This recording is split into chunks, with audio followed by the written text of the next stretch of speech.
Hello everybody, that's the wrong thing. Hello everybody and welcome to Encounter Roleplay. My name is Will and today we are back and we are playing some games. That's right, yes, games. Here? That's right. And we are playing Mutant Year Zero with our wonderful, beautiful cast back here today to play some more Ruin Nation. Now, our Dungeon Master for today, or Games Master I should say, is Mike. How are you doing, Mike? I'm doing great. I couldn't be here last week because life imitates art or vice versa, and not only did I crash Josh's car in the game, I crashed my car in real life. Needed to buy a new car. But I'm back now. I like Josh to doesn't think have a car, so I like to I'm think glad that's about that. that's just the punish of real life, you know, Yeah. just Yeah. bringing you down. Well, that's where I had the inspirations. I crashed my car on a Friday, and then I had to do that episode of Mutant Year Zero, and I was like, you know what? Fuck Josh. I'm crashing his car, too. Oh, I thought you meant inspiration the other way around, and that you saw it in a game, and you were like, I'm going to crash my car. Yeah, and I was like, you know what? I can do it, too. That was a great idea. That. Josh made it through 2 walls. Why can't I? Why can't I? You Yeah. can do this. Fantastic. That would be great. Fantastic. So, let's go over to the rest of our cast and crew. So, Trainsy TV. Not Trainsy TV. Fuck, just Trainsy. Fuck the TV. You throw it out the window. Rock star that he is. How's it going, Trainsy? I do that all the time. Right? Like when people raid, like Train's TV, and then everyone in chat is regularly like, it's not not. TV. It's not his name. Please stop. I'm doing well. Good. I'm looking forward to playing some Humphrey. I miss the guy. You know, Me too. he's alone up there. He's missing his calendars, and he's in a foreign town. Absolutely. Absolutely. And we have Josh back today, reprising his role as Bardock. How are you doing, Josh? Are you well? There he is. The height of professionalism is Josh. Josh, you're alive! Alright, we'll try again later. Petra, how are you doing? Reprising her role tonight as... Nailed it! Nailed it! As Madame Doing good. Eva, yes? Ivona. Ivona, that's the one. Nailed it. That name has gotten so many variations by now, but Eva is better than what Mike said. I'm not going to repeat it. But yeah, it's Ivona. So I'm back, and I'm looking forward to being with that group of crazies again. I missed Humphrey too. I missed our little British bulldog, and I think Will, your character Petrenko is probably the most sane one at this moment, So which far. means a lot, I guess, in Yeah. a game like this. Yeah, so far, but Played maybe by me as well. What? Yeah, Yeah, that's the concerning I know, part. right? It's just That's- a normal-ass character concerning. I played by think me. I might be ill. Does that mean that the breakdown ultimately has to follow sooner or later, and Yeah. it's just going to be the even worse? It really is a slippery slope. It's just waiting to happen now. Fantastic. So I keep hearing crickets. What? No, don't mind. That keeps happening recently. Really weird. Mike, just do a recap as to what happened last time. Nothing to do with my breakdown. It's fine. We're fine. Sure. I'm fine. Yeah, we don't need to know about you. You're Will. You're here all the time. Right. So, guys, previously on Ruin Nation, upon leaving the Ark, Bardock, Ivona, Humphrey, and Petrenko were stopped by a returning group of stalkers. Having lost one of their own, the stalkers warned of a strange metal man trapped under the collapsed bridge, and that hell drivers may have returned to the area. Exhausted from their travels, the group found a nice quiet spot to settle down with Juliet for the night, only to be awoken by strange visions of their worst fears assailing them as they found themselves being engulfed by the vampiric tendrils of the Mania Orchid. Escaping the hallucinogenic flora, Bardock sped across the nearest bridge toward the direction that Calypso had pointed them. However, they quickly found themselves being chased by a strange, whirling, sentient dust cloud. With some quick thinking, they were able to boost their speed at the cost of Juliet's well-being and find a safe place to lay low. So you guys are currently in what you have found to be a department store. Juliet is a smoking husk at your feet. She has the entire front grille has been smashed in. The brush guard is smashed in. She is smoking. You will see parts scattered about on the interior. Bardock, you having torn them out yourself in your need for speed. Madame Ivona is on the ground, currently peeling and eating pieces of her own flesh, and Calypso, the wolf monster, has sped off into the night. Yeah. What do you guys want to do? Great. Okay. So... Yeah. So is Bardock been with us the whole time? Safe enough to say he's Bardock's been driving. he's come to terms with it. We'll just hand wave that he's there. Sure. Okay. Cool. So Petrenko and his big heavy gas mask, and kind of like scrap assault rifle over his shoulder, got take off the gas mask a little bit so I can see a bit better, and just scout out in the hope that I can see Calypso at all. Is it Calypso or Callisto? Callisto. I keep saying What did I Calypso. say? You said Calypso, I think it's Callisto. I think I wrote down Calypso because freaking Will keeps saying Calypso. It's Callisto. Okay, Yeah. Callisto. Yeah, I'm gonna. Damn it, Will. Is there any possibility of spotting Callisto along the way? There is possibility of spotting him. Go ahead and roll me a scout. Fantastic. Also, I should let you know we have hit our first viewer decision of this show, so there's that. Now let Awesome. me find my character sheet. So, chat, if we have a viewer decision, go ahead and tell me what lurks in the darkness of the abandoned city. Ooh, no, don't ask that question. Is it sunshine? Maybe. It's not. I bet it's not. I bet it's not sunshine. quick. Unicorns Yeah. and kittens. Having played on your channel for a year, I bet it's not Sunshine. Mike, I have a quick question. So, we've ended up in a department store, like hiding Yes. in a department store. Mhm. Okay. Is this in any way similar to the department store that Finbar ended up in my game that I ran about a year ago? It is not. It is Okay. not. I don't It is know. a normal ass department store. Okay, all right. I just wanted to check.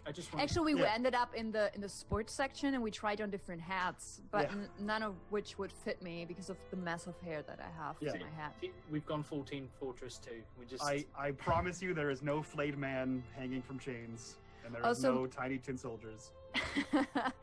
Mike, since I tried out my new mutation and I didn't eat the rotten flesh that I nibbled off of my knee, but instead I instinctively tried out the new projectile Spitting rot rot. vomiting.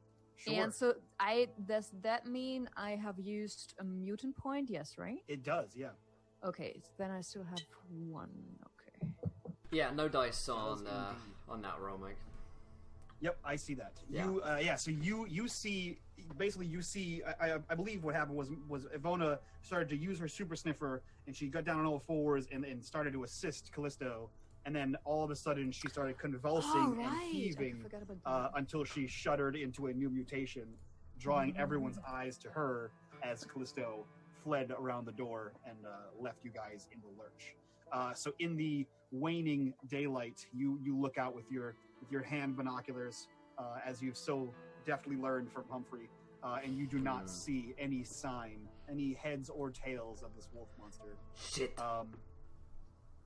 Well, what are we going to do now, boys? Can't see it anywhere. Well, he was supposed to lead us to his home. Well, it can't be far from here. Can't have gone far, at least.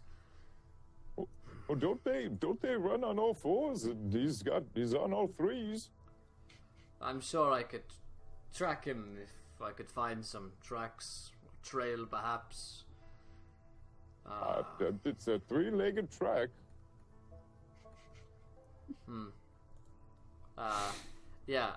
Petrenko, I guess, begins to start. I mean, I already rolled a scout, so probably fruitless. Look for any. I mean, could he have gone literally any direction? We have a vague direction which way he went. So, yes. So you guys had blown a hole through the side of the building, and he sort of took off out of that hole while you were paying attention to Lady Ivona, or to Madame Ivona.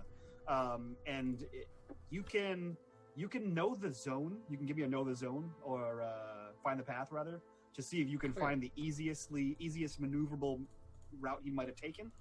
But you have no idea which direction he went. You can figure out what the likely path would be. Find the path, and that is wits. Also, don't forget you have a compass now that will help you find the path. Ooh, that's true. a 60 compass for a +2. Yeah, I get 2 successes.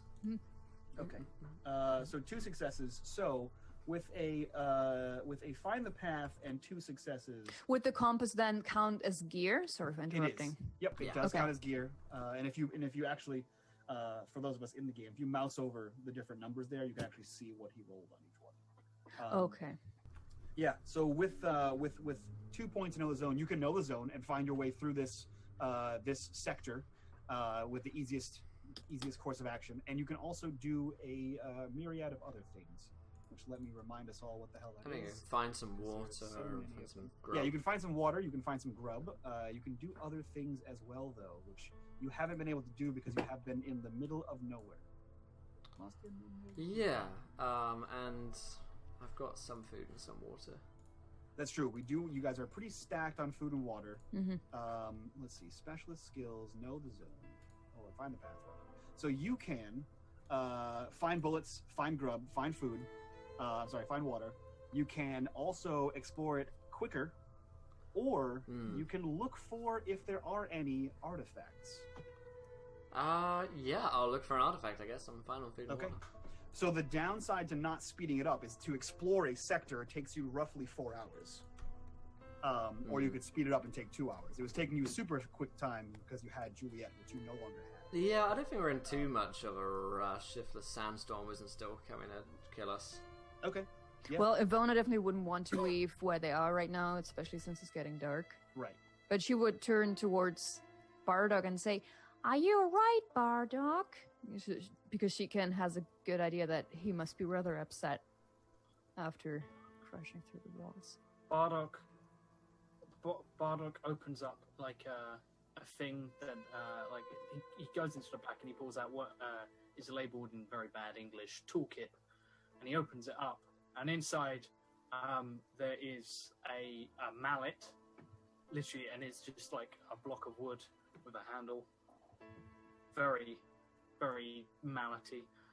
There is a spike that looks like just a large nail for chiseling.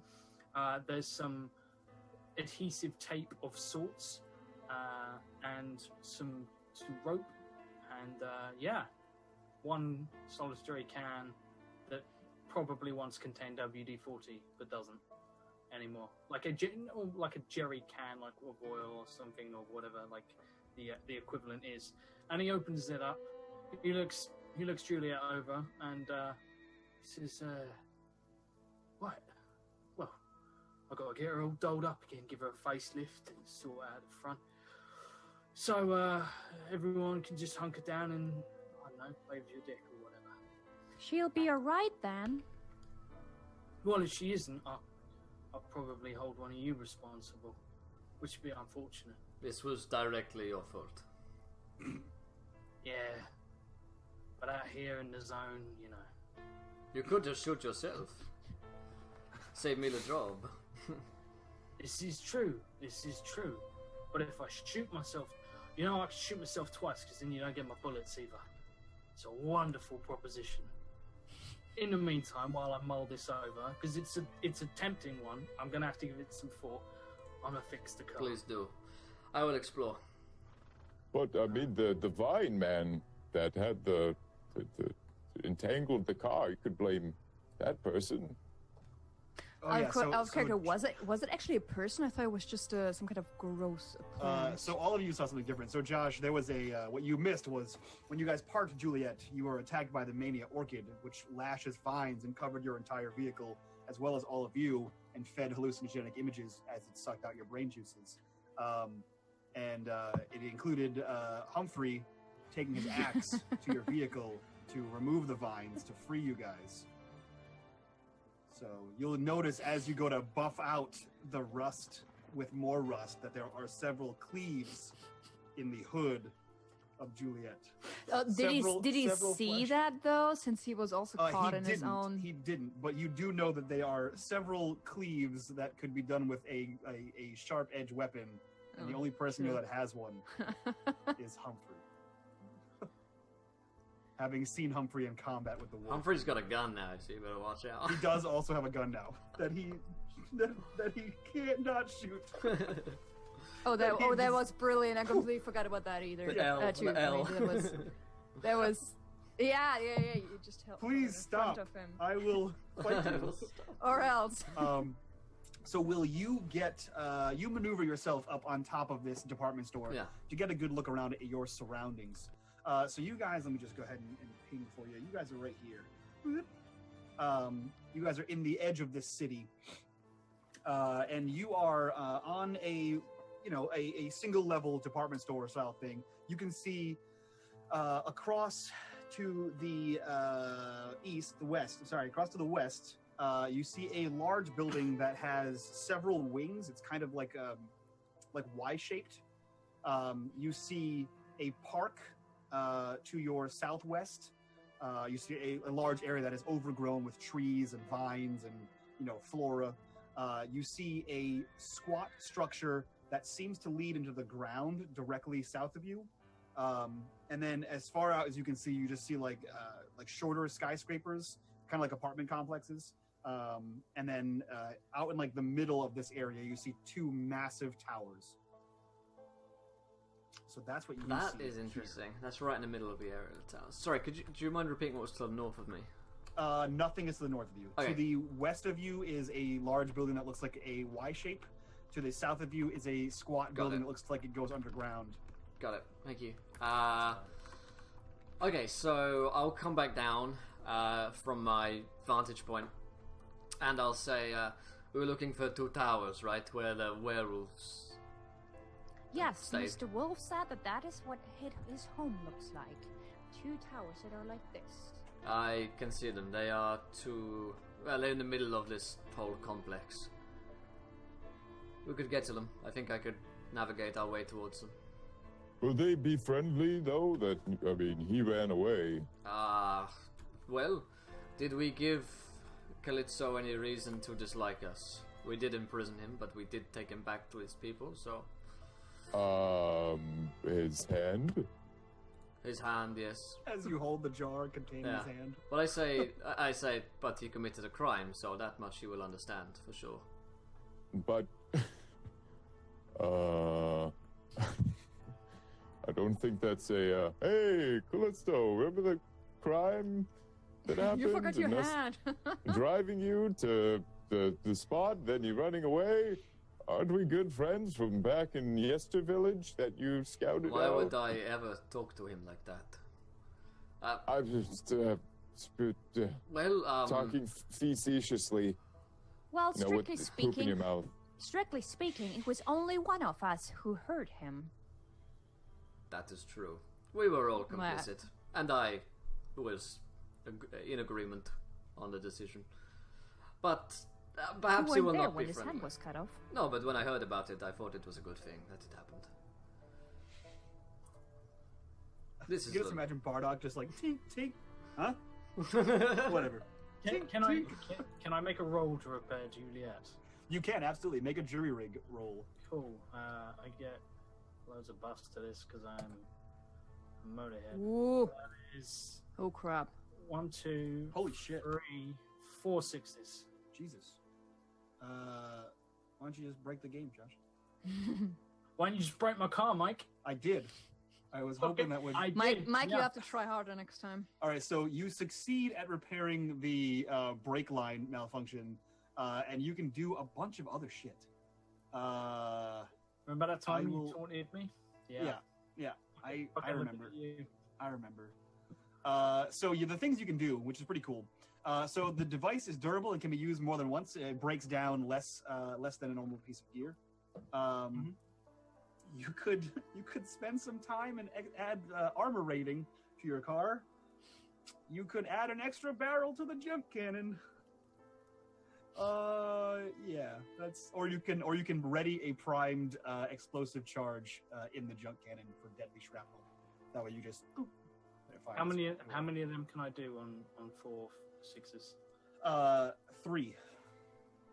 Cool. Okay, so I'm not adding another barrel, but I'll do the other things. And explosive charge. Yeah. So Okay. we have. I'm just gonna let you guys know. Juliet now has slightly more rocking bod because I'm gonna get a mannequin from this department store, and it's gonna be a nude female mannequin, and I'm gonna find some lingerie and just have it dolled up and sat on the junk cannon, like holding the junk cannon ready, and I will shamelessly walk over and just go, see that? Just holding my junk. Hey. Oh. Fucking- So you Whatever have you one, like. one extra armor on Juliet, which I think you can edit. If not, I'll do it. And you have a primed shot ready to go with the junk can. You have found enough junk to make a primed shot with that, so you fire it on command. It's just a ton of like Axe deodorant cans that I've just Yeah. Just all in there. And the cannon just fires by you hitting a lighter, and it just rockets off. Perfect. Yeah. So what are the rest of you doing? Night is falling. You. So by your estimates, Petrenko, you could probably get to the towers in probably about 8 to 10 hours. If you move relatively quickly. Yeah. So say, I do not think it is safe to travel tonight. 8 hours, maybe 10 at best. We do not know the city, so perhaps best to bunker down for the night. It might have strange horrors like the rest of the zone we encountered last night. So rest up, and I'll take the first watch. Yeah, Ivona would definitely agree with that. And when she sees that that Barak is putting the mannequin on the car, she would then sort of look at him for a while, just going about his upgrade work, and say, "So, is she called Juliet too, or does she have a different name?" Sort of pointing at the mannequin. What do you mean? Well, Juliet is a car, but now you have her on top of the car as well. Yeah, So are they both Juliet? but that'd just be fucking confusing, wouldn't it? There could be Juliet 1 and Juliet number 2. No. There is only one Juliet. Don't do that. Don't be that person. It's all right, I like- Bardock. You don't have to get so upset every time, you know? I'm just trying to be helpful. But I just think it would be sad if she I up tell you what, I there tell she you didn't have a what would be- name. What would be helpful? What would be helpful? That's a nice dress you've got. Can I try it on the mannequin? Let me think for a moment, Bardock. No. And don't you dare getting any closer. Okay, all right. And as she speaks to him, she actually kind of looks him up and down. Mike, I can, for the life of me, find my copy of the player's handbook. My new mutation, the Rot Eater, does it allow me to eat other people's rot as well? I believe it does. Let me verify. Gross. I'm pretty sure way, you can eat gross. other people's rot. That is nothing let me anyone find out. ever needs to do. Ever. Gross. No matter what universe, no matter what reason. Especially if you know what rot means in this world. Mhm. I feel like Petra had standards a long time ago, and they've Yeah. And she got a Big funky Papa together. mutation and just Yeah. Well, so I it said- I doesn't, think we're it to doesn't blame, to be specify. honest. I blame It doesn't Mike. specify, so go nuts. I shall. I mean, last year I set a special standard with Izzy, so I have to do even better this time. That's true. You know? Yeah, so Okay, it yeah, doesn't then- specify, so go right ahead. Yeah, then she would actually sort of, while she's talking to Barda, kind of look him over to see if she can find somewhere on his body any rotten. Yeah, everyone parts. I believe everyone has one rot point right now. Yeah. Yeah, if she- start if- with a rock point, or did I get a Every day you spend out in the zone, you gain one rot point. So tomorrow Okay. morning, you will all gain one new rot point. Okay, cool. So I don't have it yet. You do. You guys have already spent Oh. one night out there. Oh, So okay. So tomorrow you will have two. Delicious rot. Mhm. Yeah, cool. I Yeah, don't like this rock Ivona is mechanic. not going to say anything right now, but if any of the others rot wherever it is exposed, she would kind of glance at it every now and Yeah, then. so you can, so like as he's working on the car and he leans forward, his shirt kind of like untucks, and you can see like on his lower back there is some rot there, and you can spend one mutation point to eat that rot if you'd like to. Hashtag eat that rot. Yeah. Oh man, that's a new pickup line. Can I eat the rot of your body? Can I eat your rot? So But if you do use your mutation point, you can roll me a d6. No, I'm not doing that. I don't think that Bardock would be willing to give consent at his current state. That's true. Like Consensual rot, no. Remember, kids, always consensual. Right? Consent is sexy. Hashtag not at my table. Yeah. Oh man. While you keep glancing over at Bardock, he's going to, as he's sort of repairing the car, he's going to change his camo pattern on his back to represent just a middle finger, like from like the base of his neck. Oh, that's to, right. like, You don't wear actual clothes. I forget. Yeah, he only has pants or something like that. Yeah. So you just get the giant middle finger because I don't have time. I'm just not my practice. So that's how Bardock spends the night, is fixing Juliet. First on watch is Petrenko. Petrenko, go ahead and roll me a scout, please. I'm not actually very good at scout. 2. I say that, but I am the best. Petrenko, we established that you weren't actually good at anything. To be fair, I wrote pretty well so far today. I wrote, like, to be fair, like, rolling more than 50% of successes in this game seems to me as being good at something. Yes, that is fairly accurate. So let's see. So Scout, let's see, how many bonuses do you have? So with every extra success you have, you get to ask one of 3 questions. Is it coming from me? Are there more of them close by? And how do I get past it? So what you see as you are scouting from your rooftop is in the overgrown tree area, you see something shaking and moving branches, and you see like you know that scene in Jurassic Park where it moves and like all the trees kind of shake. You see that happening. Vines are getting like torn down. You see bushes ruffling around there. You can't quite make out what it is in the waning darkness, but you know that something is in there. Okay. Can I ask? Sorry, was the question, what is it? Yeah, sure. We can go with what is it. Okay. We'll say that's one of them. Mike knows the rules to the game he's DMing. Yeah. Well, the 3 questions are: is it coming from me? Are there more of them close by? And how do I get past Let it? me What just... is it is fine too. Okay, I won't ask that question then. So I wasn't listening. So the first one will be: is it coming from me? Currently, no. Are there more of them nearby? You cannot tell from your vantage point. It appears to be just one. Okay. We don't have any kind of like comms or like radio walkie-talkie? You do not. Yeah. You do not have a radio. Yeah, see, I want to real bad.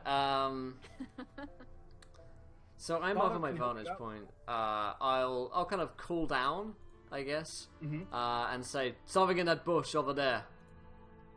What? I point. Oh, the bush on which side? I point again. I continue to point until he turns towards the right one. So from right here is where he's pointing to on the map. I know. I'll start walking in that direction. So you know that you can get to that park, but it's going to take you probably like an hour to get there. I say no. I call down. Stop. We don't know if it's coming for us. It's just something there. Oh. Only one at the moment. There might be more coming. I'll keep an eye out, but don't sleep too heavy. I freeze like this, like in my movement, with the like gun and the axe. playing red light, green light. Perfect. Beautiful. That's awesome. Yeah. So for the majority of your shift, Petrenko, you see something trouncing around in that area. You see like a tree shimmy over here, some bushes rustle over here. And as far as you can tell, if it's one thing, it moves pretty quickly. If it's more than one thing, then there are a pretty sizable number of them. That sounds reasonable. Yeah, I will, in that case, I'll stay watching until my watch is over and hand over to, I guess Bardock's still probably up, working on his thing. Yeah, Bardock's probably just about finishing up. Yeah. Judy, we'll take next watch. I kind of clap him on the shoulder as he's working and say, next watch is yours. And I hand him a canteen of alcohol. I pour it into Juliet. Like, I just waste all of it. Yeah. And, I clap him on the back. I know that's what he likes, you know. Well, that's what she likes. And I go back to sleep. And then, like, as you sort of walk away, he will genuinely just get down and, like, lick a bit of spillage off the engine. Because, you know, it's the constant fight of. But for like a second, too long, you lick it. Spillage is lickage. Like it's almost sensual at that point. So you are aware of this moving thing happening. And go ahead and roll me a scout. I will do just that. Scout is wits, which is good. +4. Okay, so that is stupid rolling thing that I forgot you have. That and that is 2 successes. 2 successes. Yeah. So you climb up there to Petrenko's vantage point. You use the patent pendant Humphrey binoculars, and you see the same thing happening. You see a movement in the trees, bush to bush, and you can ask me 2 questions. How do I get around it, funnily enough? Okay. So you know that directly in front of you there's a large building, and directly to your south is a large building. As long as you go around the park area, you think it's only staying there. The entire time you're watching it, it hasn't moved out of that overgrown park area. And is it coming for me? Not currently. It just appears to be staying in that area. Okay, I sort of sit there, look at it, I name it. What do you name it? Reginald. Okay. So Reginald is out there. Mm-hmm. He sounds like such a tosser, doesn't he? Reginald. He does, yeah. Just hiding in the bushes, creepy. Doing weird bush things. Weird bush things, indeed. So yeah, after sort of watching this for a little bit and occasionally checking on Juliet to make sure that the inanimate object hasn't moved. Yeah, she's fine. I will go and I'm just going to stand over Humphrey for a minute. And like I straight up like point the shotgun at his stupid sleeping face, and think about it for a little minute, like this, and then I will look over at Ivona, who looks weird, and just kick Humphrey away. And at that point, I've stopped like pointing the shotgun at his face. And I'm just like backing up into Nothing. The floor which you lay on. Yeah. You pull up your gun and hold it. Oh, I have one too. What do you want? A fuel injection kit. And some paint. And maybe some spikes to go on the front. And probably a snowplow. I've never seen one, but I heard they rock. How can I help? Well, you can find them for me. That's kind of why I asked. What do you, where can I look? Well, not here, obviously. Do you see them immediately available? No. So why the fuck are you just laying there? By the way, it's your watch as well. So if you can multitask, that'd be fantastic. Oh, okay. Do you want me to watch and find the things? I want you to fuck off. Okay. How do I? Oh. Simultaneously, fuck off, bring me what I want, and keep watch over all of us. It's not hard, Humphrey. Simple tasks. Come on, chop chop. Oh, okay. By the way, when you sleep, you make this really weird sort of pouring motion at the air, like you're running on all fours. It's fucking pathetic. I'm just dreaming. It's a good dream until... I can tell you have a boner. Right, night. And Bob just goes and gets into the car and goes to sleep. Shuffle around my pants a little bit in embarrassment. I can get up and I go to the watchtower and I look up at it and I contemplate, what if I instead of walk in a perimeter like 10 meters or just 10 meters out or 30, 40, 50 meters out in a circle around it. I'm like, maybe I can find the spikes that he wanted and watch camp. Yeah. And snowplow, don't forget snowplow. And paint. And paint. So do you do that or do you go to the watchtower? I'll go to the watchtower and use that as my like frame of reference, and I'll kind of match it. I'll try to match it with like the stars and some like constellation. Like that looks like the lion's The larger mane. And then I step off. I start pacing, like start counting my steps one after the other, like upwards of like 50 steps, and it gets to like 53, and I forget how many I'm like, and I look back and I think it's time to go in a circle now, and I just cut left. Roll me a scout. I promise it's I love how he's allowed to roll.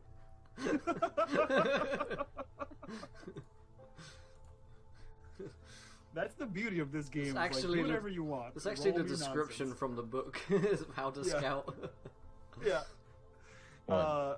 So the first thing you notice on your first lap is that the shuddering in the trees and bushes that you were told was there several hours ago by Petrenko, because you didn't actually get a debrief from Bardock at all, is not shuddering. And then you reconfirm that on your path back around a second time. You do not see any movement where you saw those trees shaking and where you were attempting to go run off to. So Reginald is sleeping. It appears that Reginald is sleeping Hey, you don't know he's called Reginald. That's my. or on the move. Oh yeah, that was out of character. One of the two. Um, Reginald is not actively in Do- trees right do I find anything? now. Yeah, you know what? Roll me. No, you passed. Yeah, you find a bunch of scrap. Let's see here.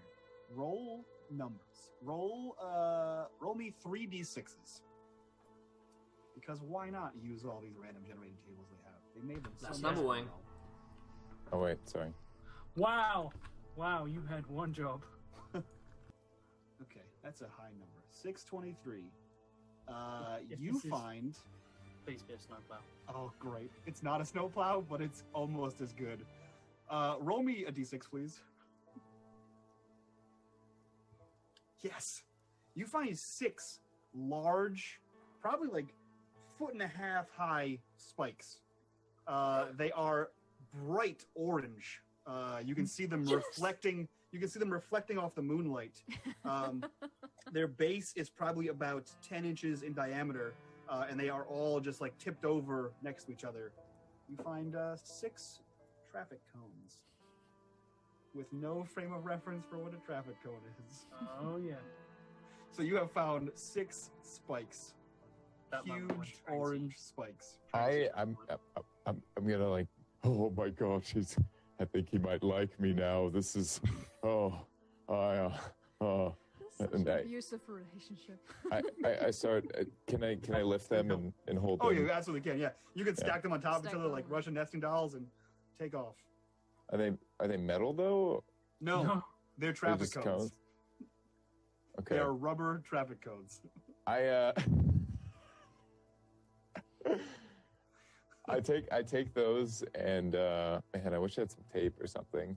You And I know, go- you know for a fact that Bardock has tape.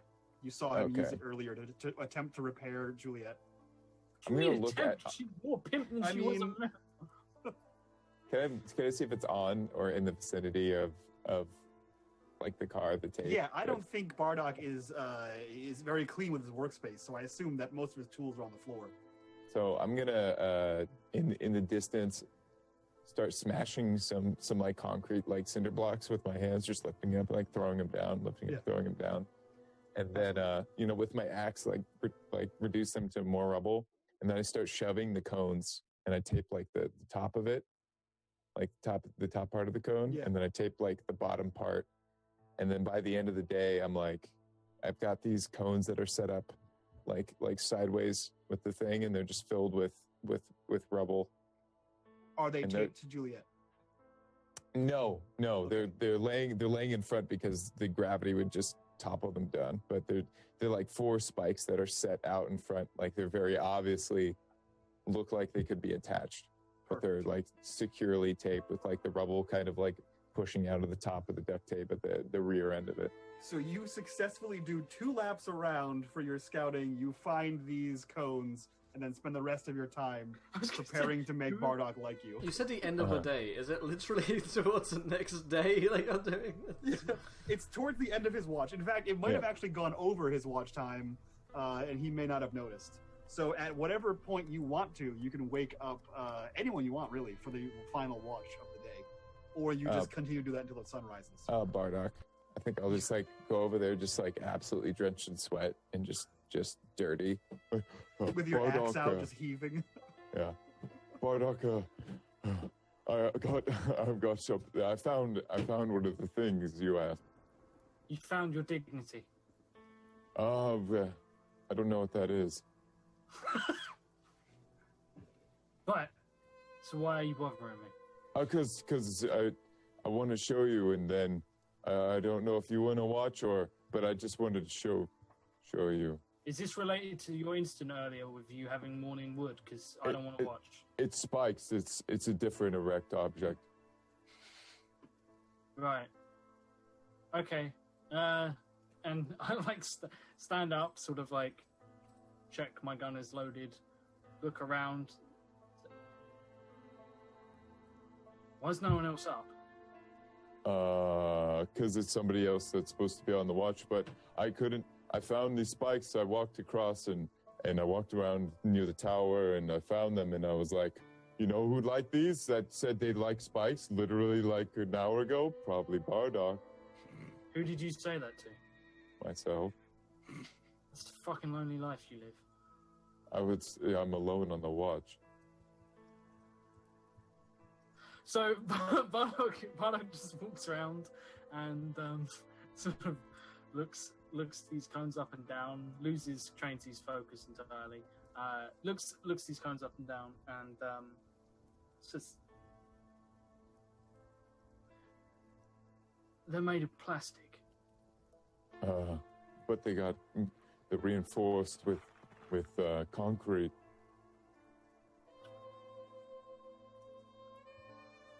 I tell you what, I'll do you a trade.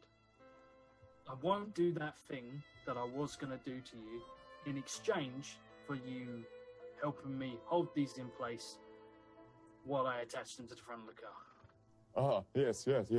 And I like roll over to almost excitedly and almost push it over until I grab grip and I like place my knees under the cone and I pull like a little biscuit from my sort of like toolkit. I pull a little biscuit out and I chuck it up to you, like flip it, like trying to get it in your mouth. Just it goes to the ground and I don't want to drop the cones. I'm like, sorry. I pick it up and I just feed it to him. It's just a wood chip. Oh no, biscuits. Do you have any water? I'm running low. This is not that great. Just this what biscuit matter is like? Apart. You feel all those bits splintering in your mouth? They're good. It's healthy. Do you have room? You'll be to hold this. And I will walk over and sort of wake up Alona and just sort of say, so, couple of things. One, someone's rustling around in someone's bush over there, which was fun. Is that a sexual reference? If you want it to be, then yes. Well, I never know with you, to be quite honest. As you point to the bushes out there, you see that literally outside of the hole you have smashed into this place, there is a several feet high set of bushes that something is rustling just outside of the area that you guys are in. Great. What do you guys want to do? I'm gonna use my my last mutant point for the day and try to sniff it out, see if I can smell what it is. Sure. So use your mutant point and roll me a d6. Let's see if we can mutate you again. Oh shit! I forgot about that. I believe. Oh damn! Oh no, never mind. A 4. Interesting. Okay. So your mutation locks down after this use. You are unable to use this for the rest of the session. Okay. So you can no longer use your super sniffer. So you spend your point, you wake up, you've rested for the day, you have an extra point to use. Actually, you have 2 mutations, so you start the day with 2 points. Cool. But you cannot use this one until Gotcha. next week. So yeah, you smell something. You smell rotting flesh. It definitely smells like a person, though. It smells vaguely of mutant. Tasty. But yeah, it smells like a group of people. But A group also of smells people. like it smells like a group of people, but also rotting flesh. It kind of tastes nice, but it's not Mr. Wolf.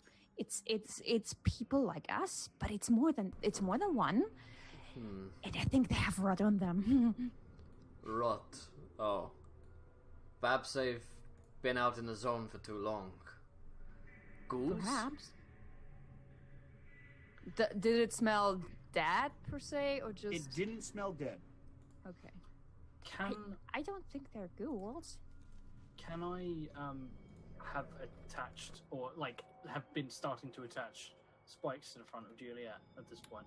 Yes, these giant traffic cone rock-filled spikes. You can have attached one of them. How are you attaching it, out of curiosity? Because all you have is tape and a hammer and one single spike. Yeah, no. What I'm gonna do is I'm going. Actually, I turn around and I just said to Humphrey, like, have you got a belt? A belt? Yeah. I made one.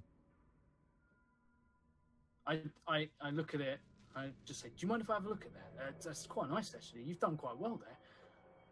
Sure. It's from baskets. And I just grab his crotch, rip his belt off, and then just say, yeah, no, just, well done. You should look after this. This is a nice belt. And then I steal it off him, obviously, and I've used it to strap on the one of the spikes to the front. Like, so yeah, we now have like a unicorn car with a naked, sexy mannequin. You absolutely have a unicorn car Julicorn. that is facing the opposite direction of whatever is coming towards this building. Yeah, that's fine. So, And oh, go ahead. in which case, I will just sigh, go, get up onto the junk cannon, much groping of the aforementioned lady on the gunner seat. I just, like, I stand next to her, and you all just watch as Bardock just slowly pushes her head down so he can get at the controls of the junk cannon. Of course. Makes the most sense. So, By Humphrey, the way, what real do quick. you do? Oh, Oh, sorry. go ahead. When I think when we crashed through the walls, all of us got 1 damage, I believe. You did. You all took 1 damage. Do we still have that after Have you eaten sleeping? yet? How does that? I guess. I think we ate 1 ration for this day, but that was earlier. Yeah, so if I'm you not guys sure. mark down 1 ration at the end of the night. So if you guys want, you can mark down 1 ration, And one, then the damage point.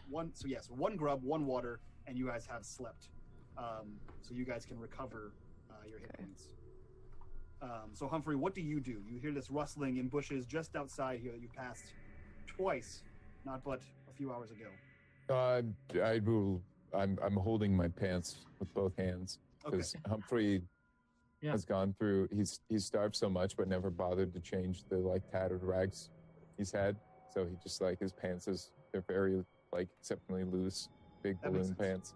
Yep. And I'm gonna go over to the bushes and try and like find a malleable twig or. So you're going to go to the bushes where Yeah, that like are where rustling. the sound is going. Okay. Am cool. I awake And at this he was. point? You know what, Will? You tell me. Do you think you'd be awake with this? Yeah, I mean, if they're all chattering away, then Petrenko will get up. Yeah. I mean, Humphrey was there when I said that there are people in those bushes, right? Yeah, he was there. Yeah, he heard me. Okay. He's Yeah, I'm gonna- entirely as stupid as you are pointing out. I'm gonna grab Humphrey in that case, you know, seeing as Petrenko's taken on the Jedi Master role here apparently, and I'll grab him and say, "Remember what I told you yesterday, Humphrey, about doing exactly what I tell you to do." Here, boy, come on. I freeze like I did yesterday, but with just my hands gripping the waist of my pants. I really want So Petrenko, you roll over instinctively and just grab him by the pants. Grab him by the leg, yeah. Yeah. Instinctively grabbing him by the pants. Right No, by the pants. Yeah, By the I seat of the pants. and I. What is this? I'm gonna. 1, 2, 3. That's too many. I stand up and I say something in the bush. I thought I grab him by the pants and ask if there's something in the bush. somebody was talking over there, and then maybe they'd have a belt. No, they do not have belt. All they have is death. Waiting. Yeah, As Ivona, you say, all they have is death. Oh shit. You see the bushes shake more violently, and something erupts from them. It looks to be someone the size of Muba. Huge, hulking, grotesque. Except out of the side of its back, it appears to be 2 more arms just groping at the sky, and then a head wrenches around the side and looks at you, and you see 2 heads. And as you're looking closer at this thing, you see another head popping out of the side of its rib cage, and 2 feet and an arm sort of grabbing out at you as this thing trundles forward. Well, I bellowing guess this that screeching, counts awful as noise. I guess that counts as people, right? At this point, I'm up and readying my assault rifle. Yeah. Danger! You see this disgusting, heaving mass amalgam of people just trundling towards you. As it's trying to consume whoever it grabs first. Everybody in the car! I look over at Petrenko. I'm like, do you said do what you told me to do? Like, you just stop beings. Don't fire until I tell you to. Okay. I'm still like pointing up in While the I air. talk, Ivona is already heading back to Juliet. Yeah, I'm At grabbing Humphrey. You're coming with me. Okay. Literally, as he says, "Don't shoot until I tell you," Bardock shoots his thing with a junk cannon. Okay. Roll me junk cannon. Roll me shoot. Well, that can fire, but Humphrey literally can't use a gun. That's true. He has no idea how to do it. So shoot is. I'm just gonna shoot the clouds and wonder why they're like the enemy's unaffected. The bullet might eventually drop He's down. gonna hold it out of him and just fire up. I can imagine, like, you know how like the shell comes out the side. You're like, wow, this thing doesn't have much range. There's all these shells and just. What's going on? That's perfect. Okay, right. So gear bonus. So I get the gear for the car, right? Yes. No, you should have gear for a scrap rifle. So Scrap rifle remember is gear my 1, I think. Spanish? Yeah. Scrap. Oh, no, sorry. It's a scrap cannon, which is Junk cannon. Yeah. Gear bonus is +1. Cool. Okay. So this is 2 1. That's 1 hit. That is 1 hit. Yep. So you successfully wrench this thing around out of the windshield, and you fire your junk cannon, and essentially whatever scrap and nonsense you could find inside this hunting store, this Sports Authority here, just scatters out. A hockey puck, pieces of mannequin bits, just scatters out, and pieces of it ding off your friends. But the good majority of this thing hits this thing full frontal in the chest, and it slows down as you see pieces of it still protruding out of its body, and then it lunges towards whoever's closest. I believe Humphrey. This thing is still coming at you. So Humphrey, go ahead. I'm just like, oh, back up and kind of run to the car. Perfect. It is going to take a swing at you because why not? Okay. So this thing is going to come at you with its. It's hard to find faults in his plan. Yeah, because why not? Yeah. You're the closest monstrosity to him. So it's going to come at you with its big, disgusting, nasty, mutated claws, and fight you. Hopefully, see how bad my rolls are. Success. So this thing comes at you with its claws, its huge, big, meat-hooked hands are just grabbing at you and just pulling at your flesh as it tries to pull you into it, dealing 1 damage to you. And it continues towards you. Yeah. So whoever wants to go next, you have an opportunity to react. Ivona or Petrenko. Do I get to choose which damage it applies to? Damage is always against your strength. Okay. Yeah, it's damage, fatigue, confusion, and then whatever the last one is. So Okay. is this still basically during the night, or does it already count as the beginning of the next day? As in, do we get our mutation points? We'll say this is refilled? the beginning of the next day. Yeah. So everyone has one mutation point except for you. If I have you have two. two. Yeah. Okay. Who would be closest to me? I guess Petrenko? Sure. Yeah. that's it. Yeah. So, there's no way to not make this our way. Well, Sorry now. well, Petrenko, I know this sounds really weird, but can I eat your rot? What? And she points at its, let's say it's at his arm. You remember what I did last night? I can't do that again. If you- Bardock's just like, whoa. Missed So- out on shit. So for sake See of it as a not, win-win situation Yeah, because so- you won't have the rot then anymore. so for sake of not screwing you over, real quick, you can use your MP. You can use your mutation point to eliminate rot from somebody, or you can use it to use the stored up rot you have to fire it out at somebody. Not both. Yeah, you don't have to eat one to fire one. You can just fire one. Yeah.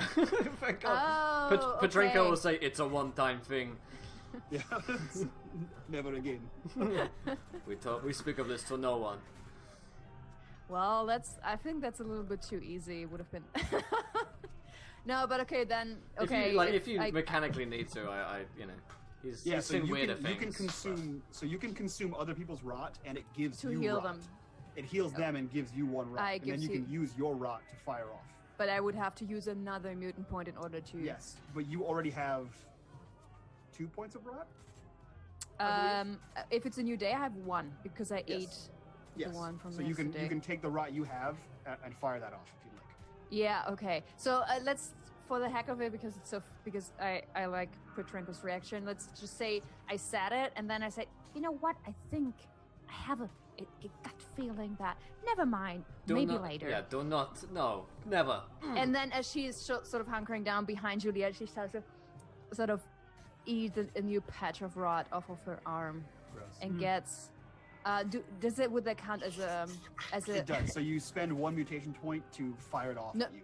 But can I fire it off immediately, or is Yes. it like okay? Yep. You chomp that rot off and you spit it out at the whatever this monstrosity is. Is it close enough, Yeah. or would I have to? Yeah. Okay.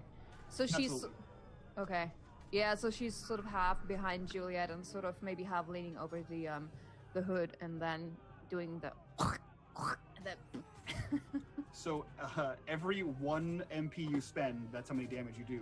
So you can spend up to 2 because you have 2, but you Just must gonna use roll one. d6s. So roll me a d6. I keep forgetting that there's a downside to pretty much everything you do in this game. Everything you do. Damn it. Man, I hope it's another one. This game is.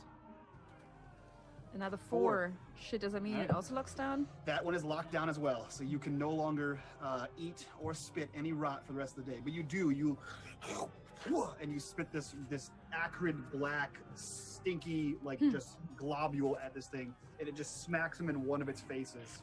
And you can see it sort of like burn into it and then dissolve on its skin. And where it dissolves, you see this big, nasty patch of black. And in the light of the rising sun, you can kind of see that its whole body is covered in these black patches as you deal 1 point of damage to it.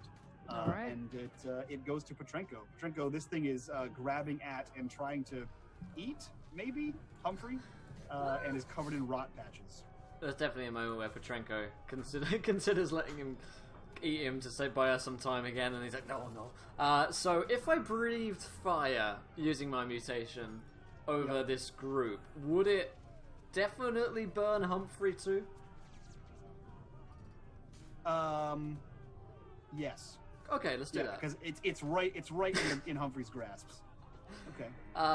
Sure. Okay, do I, from history, I've done this before. How painful is it? Is it gonna kill Humphrey? So you can spit. So you know what? Actually, you can.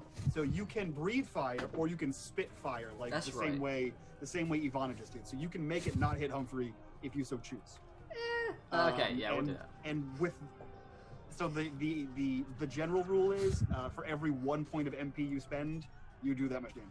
Okay, so yeah, I'll spit on the creature. Okay. Basically like a Dragonborn's fire breath. But actually, no, I guess it's a little less of a roar. It's more like Petrenko just like spits something foul out of his mouth. Like, Okay. And it will just kind of like this fiery globule just comes out and it really burns his throat as it comes up. And it kind of, Nice. the blob kind of gets bigger and bigger as it spreads onto the creature, and hopefully that's a distraction enough for Humphrey to break free. Sure. Yeah, so I'll spend First one... rod patches and a fire. Yeah, the wombo That combo. should be enough to distract it. It's my mixtape, my fire. So go ahead and roll DJ me Phylactery. a D6. Rot, spit, and fire breath. That's the name of our DJ next Phylactery. cover band, whatever. Yeah. Let's see what happens when you do this. Oh, so I need to roll, sorry. What was the roll? I need to Yep, make a D6? 1d6. 1d6. Yep. Pray for the flay. 5. 5. The mutation. Oh, okay, cool. So you tell me. The mutation changes your appearance in some way. You choose how. The Ooh. effect is only cosmetic, but it's permanent. I like that. Mm. Okay, so the fire will. Yeah, I guess like the fire where it's coming up from my throat, it doesn't stop at my throat, and it like burns up the veins in my face. And Okay. so basically they char to black. And so Petrenko's got like it looks like he's got black veins now because they've just like crisped and burnt up on his face. Okay, cool. Yeah, so Yeah. you hawk up that spicy meatball and you hit this guy and it hits him. It arcs over his face, over its main head, and lands down its hulking muscular back, and you just hear it like fry on his back, like the sizzle of if you knew what bacon was. Yeah. It'd make that noise, and it smells just putrid as it is cooking this guy's flesh, and you hear and it lifts both of its main arms up. And Humphrey, you can make me a move or a fight. Yeah. If you want to fight Humphrey, this guy or get away. Run or fight. Oh, okay. Oh, listen. Did the fire just like graze over my shoulder, or did I? No, he hawked it like a loogie. It went up and over like an Oh, arc. okay. Yeah. So I didn't have to. No, you didn't have to do anything to get away Okay. from it. Yeah. I'm gonna, if I need to roll a move to Yep. literally just hide behind Juliet. Yeah, so you need to move to get away from this guy to see if he reacts quicker than you to grab you. So yeah, just go ahead and give me a move roll plus your agility.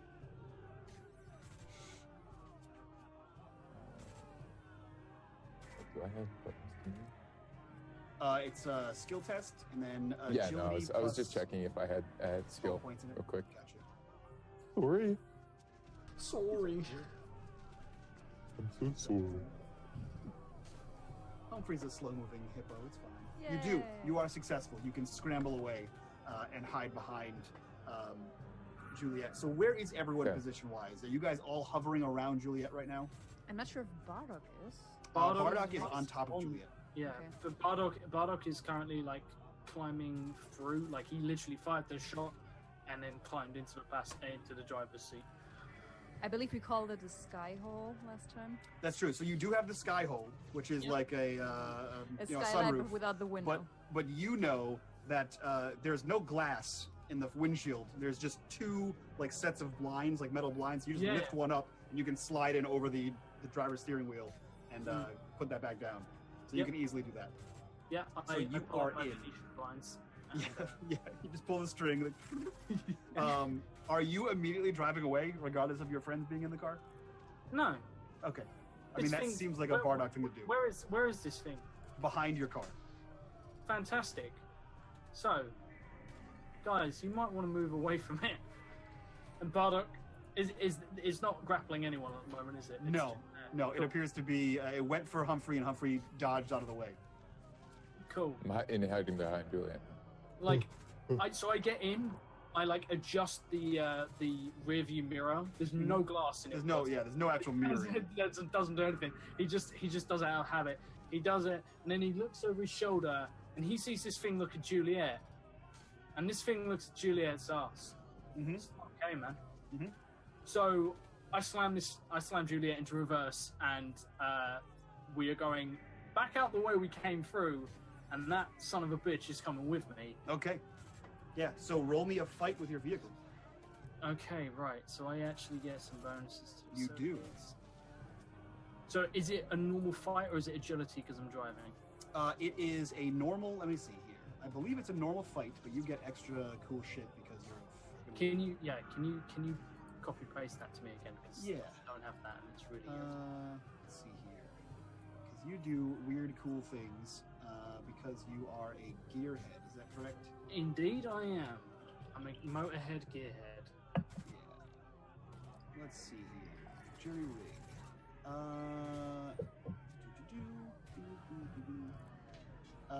Yeah, it's just a regular fight, but you get to add the gear bonus of your vehicle to it. Cool, so that's +2. So regular fight is...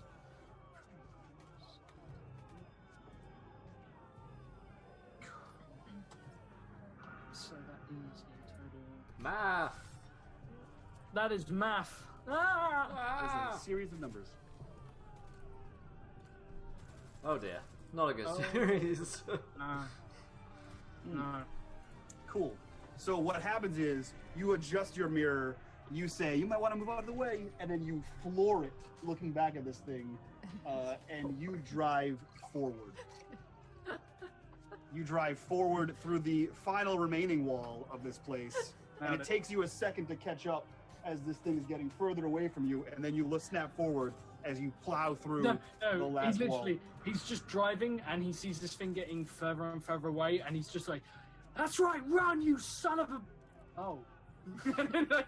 As the wall gets closer, and And then you just... this is when Bardock looks down, and this has actually happened to him before in a different campaign. He looks at the gear stick, and someone has fucked around with his gear stick, or maybe it happened in the crash, but you know he'll blame someone. And it's turned 180 degrees, so instead of putting it in first, he's put it in reverse. Or instead of putting it in reverse, he put it in first. 'Cause he just looked, and it was there, and it said reverse, but Right. it's not his fault.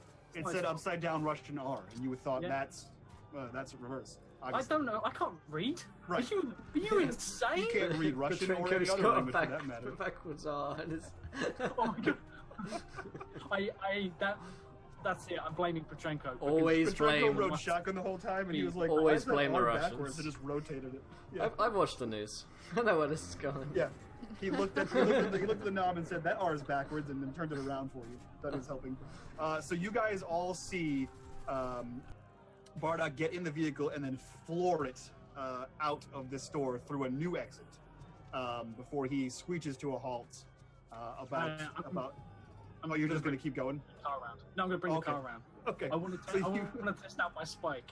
So you see him floor it through the vehicle, through the wall, and then you just What see is he him doing? bank Is he leaving hard us left. alone? It is Petrenko. It's all on you.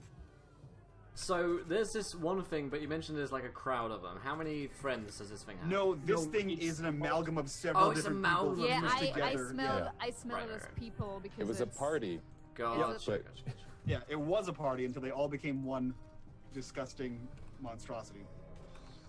Okay, So yeah, you see this thing coming towards you. It looks confused at first as the car just takes off, and then he looks to the rest of you, and then whoever it's closest We to, which I shrug. believe is Petrenko at this point. Yeah, Yeah. I believe it's at Petrenko at this point that he just starts to like lumber towards you, okay. and it is your turn to act. I'm gonna move and shoot, moving backwards away from it and shooting as I go. Okay, yeah. So go ahead and make me a shoot. Not the best at this. Shoot. It's okay. shoot. It's not like bullets are literally money. What is shoot in this game? Shoot. Fight, And force, agility. agility. Shoot, I see it now, agility 3. Actually, I'm pointless. I tell a lie. Agility is 5, shoot is 3, and you get 1 gear for a scrap rifle, right? Yeah. Yep. So I rolled 4 Jesus. successes. Okay, so you can do a lot with that.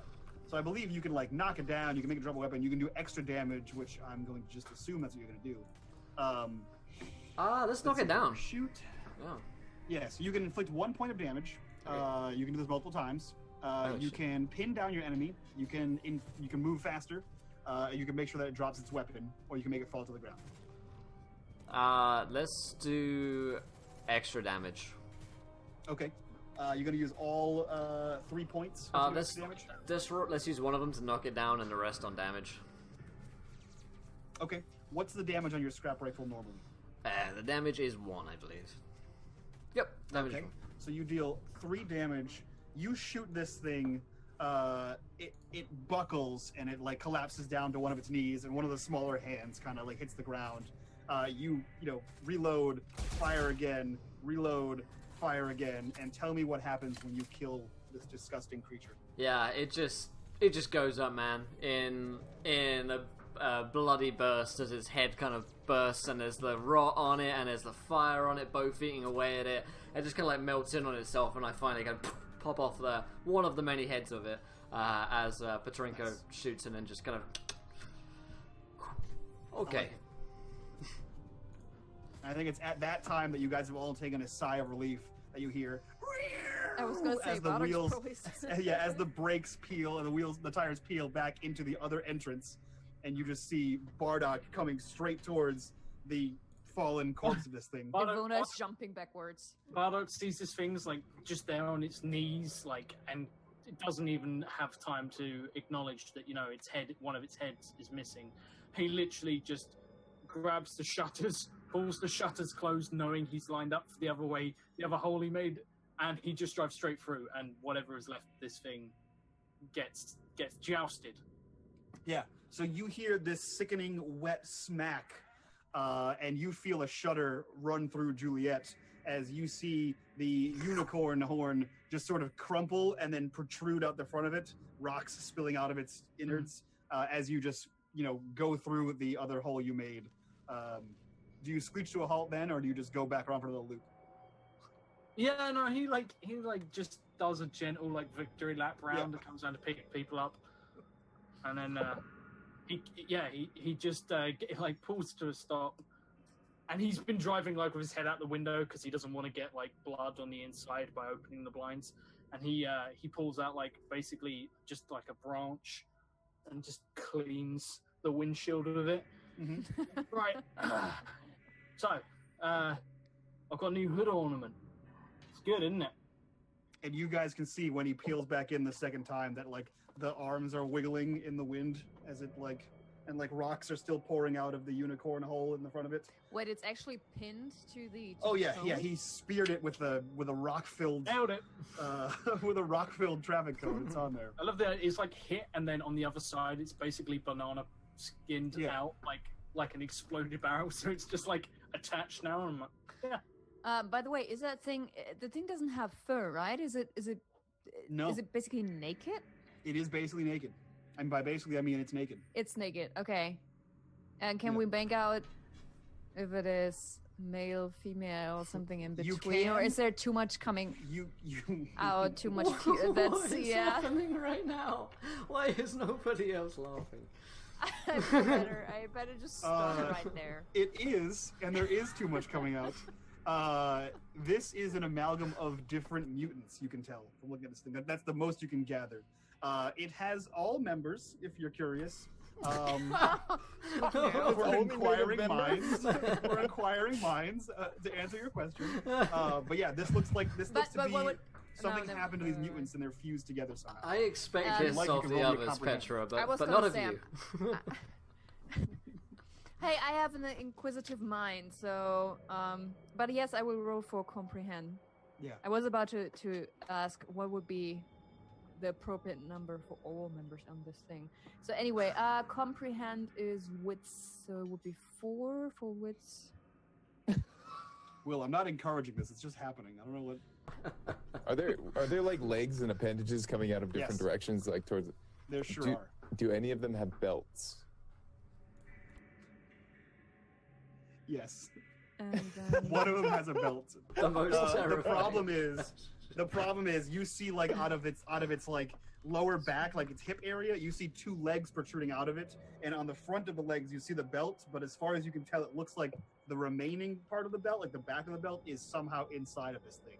So you can unhinge it, but then you gotta slide it out from the interior of this monstrosity. I think I will very embarrassingly so kind of I'm hiking up my pants, walking over, and I go over to that, and I gently undo it and I pull. I keep like tugging at the Yeah, the you flesh eventually, pile. you kind of like, and then it like sort of slips out, and then you can just slowly start to, and you see like there's like all kinds of fluids and internal juices that's on it as you like, as you pull it out of the. I take the other hand on my like pants. I start smacking it against like a pillar. It's okay, guys. I got a belt. Yeah, and there's like a wet slap as like stuff is like flying off of it. Bardock gets out and it's just like, "You're actually doing really well today." Walks over, holds his hand out for the belt, like picks up one of the other traffic cones. It's like, but do you have pants? he like looks down. He's wearing pants. It's the only item of clothing he wears. But I don't. I can't walk with these, not secured. I just don't. You're right. You should take them off. They're a trip hazard. I need the belt. But I couldn't afford underwear. At this point, Ivona would look back over her shoulder. I walk over real quick. I walk over to the truck. I go in and I come back with the mannequin's pair of lacy lingerie knickers, and I chuck them to you and just say, "Don't say I don't ever do anything for you." Humphrey, don't listen to him. And Bardock, that's quite enough. Like Bardock, in all seriousness, doesn't realize that it's not acceptable and tries to snatch the belt off him because. So, Ivana, you are at this thing and you are studying it and you are like poking it and moving it around, and you realize that whatever this thing is, it appears to have been mutants at one point. Mm-hmm. The most like astute thing you can think about with this is that this might have been a group of stalkers from a different arc that got too close to a rot hotspot and mutated and just became an amalgam of people. But the fact that this can happen wouldn't necessarily be new info for us. You've never seen this happen. You've heard of rots. You've heard of rot hotspots where it's just like unbearable amounts of rot, and sometimes they can come out of nowhere. So your best guess is that this is probably what happened, based on the horror stories of rot hotspots. And as you get close to this thing, your rot senses kind of tingle, and you can sense that there's rot coming off of this thing. Yeah, she kind of like secretly licks her lip a little bit, but she also knows that she can't. Yeah, you can't really use it today.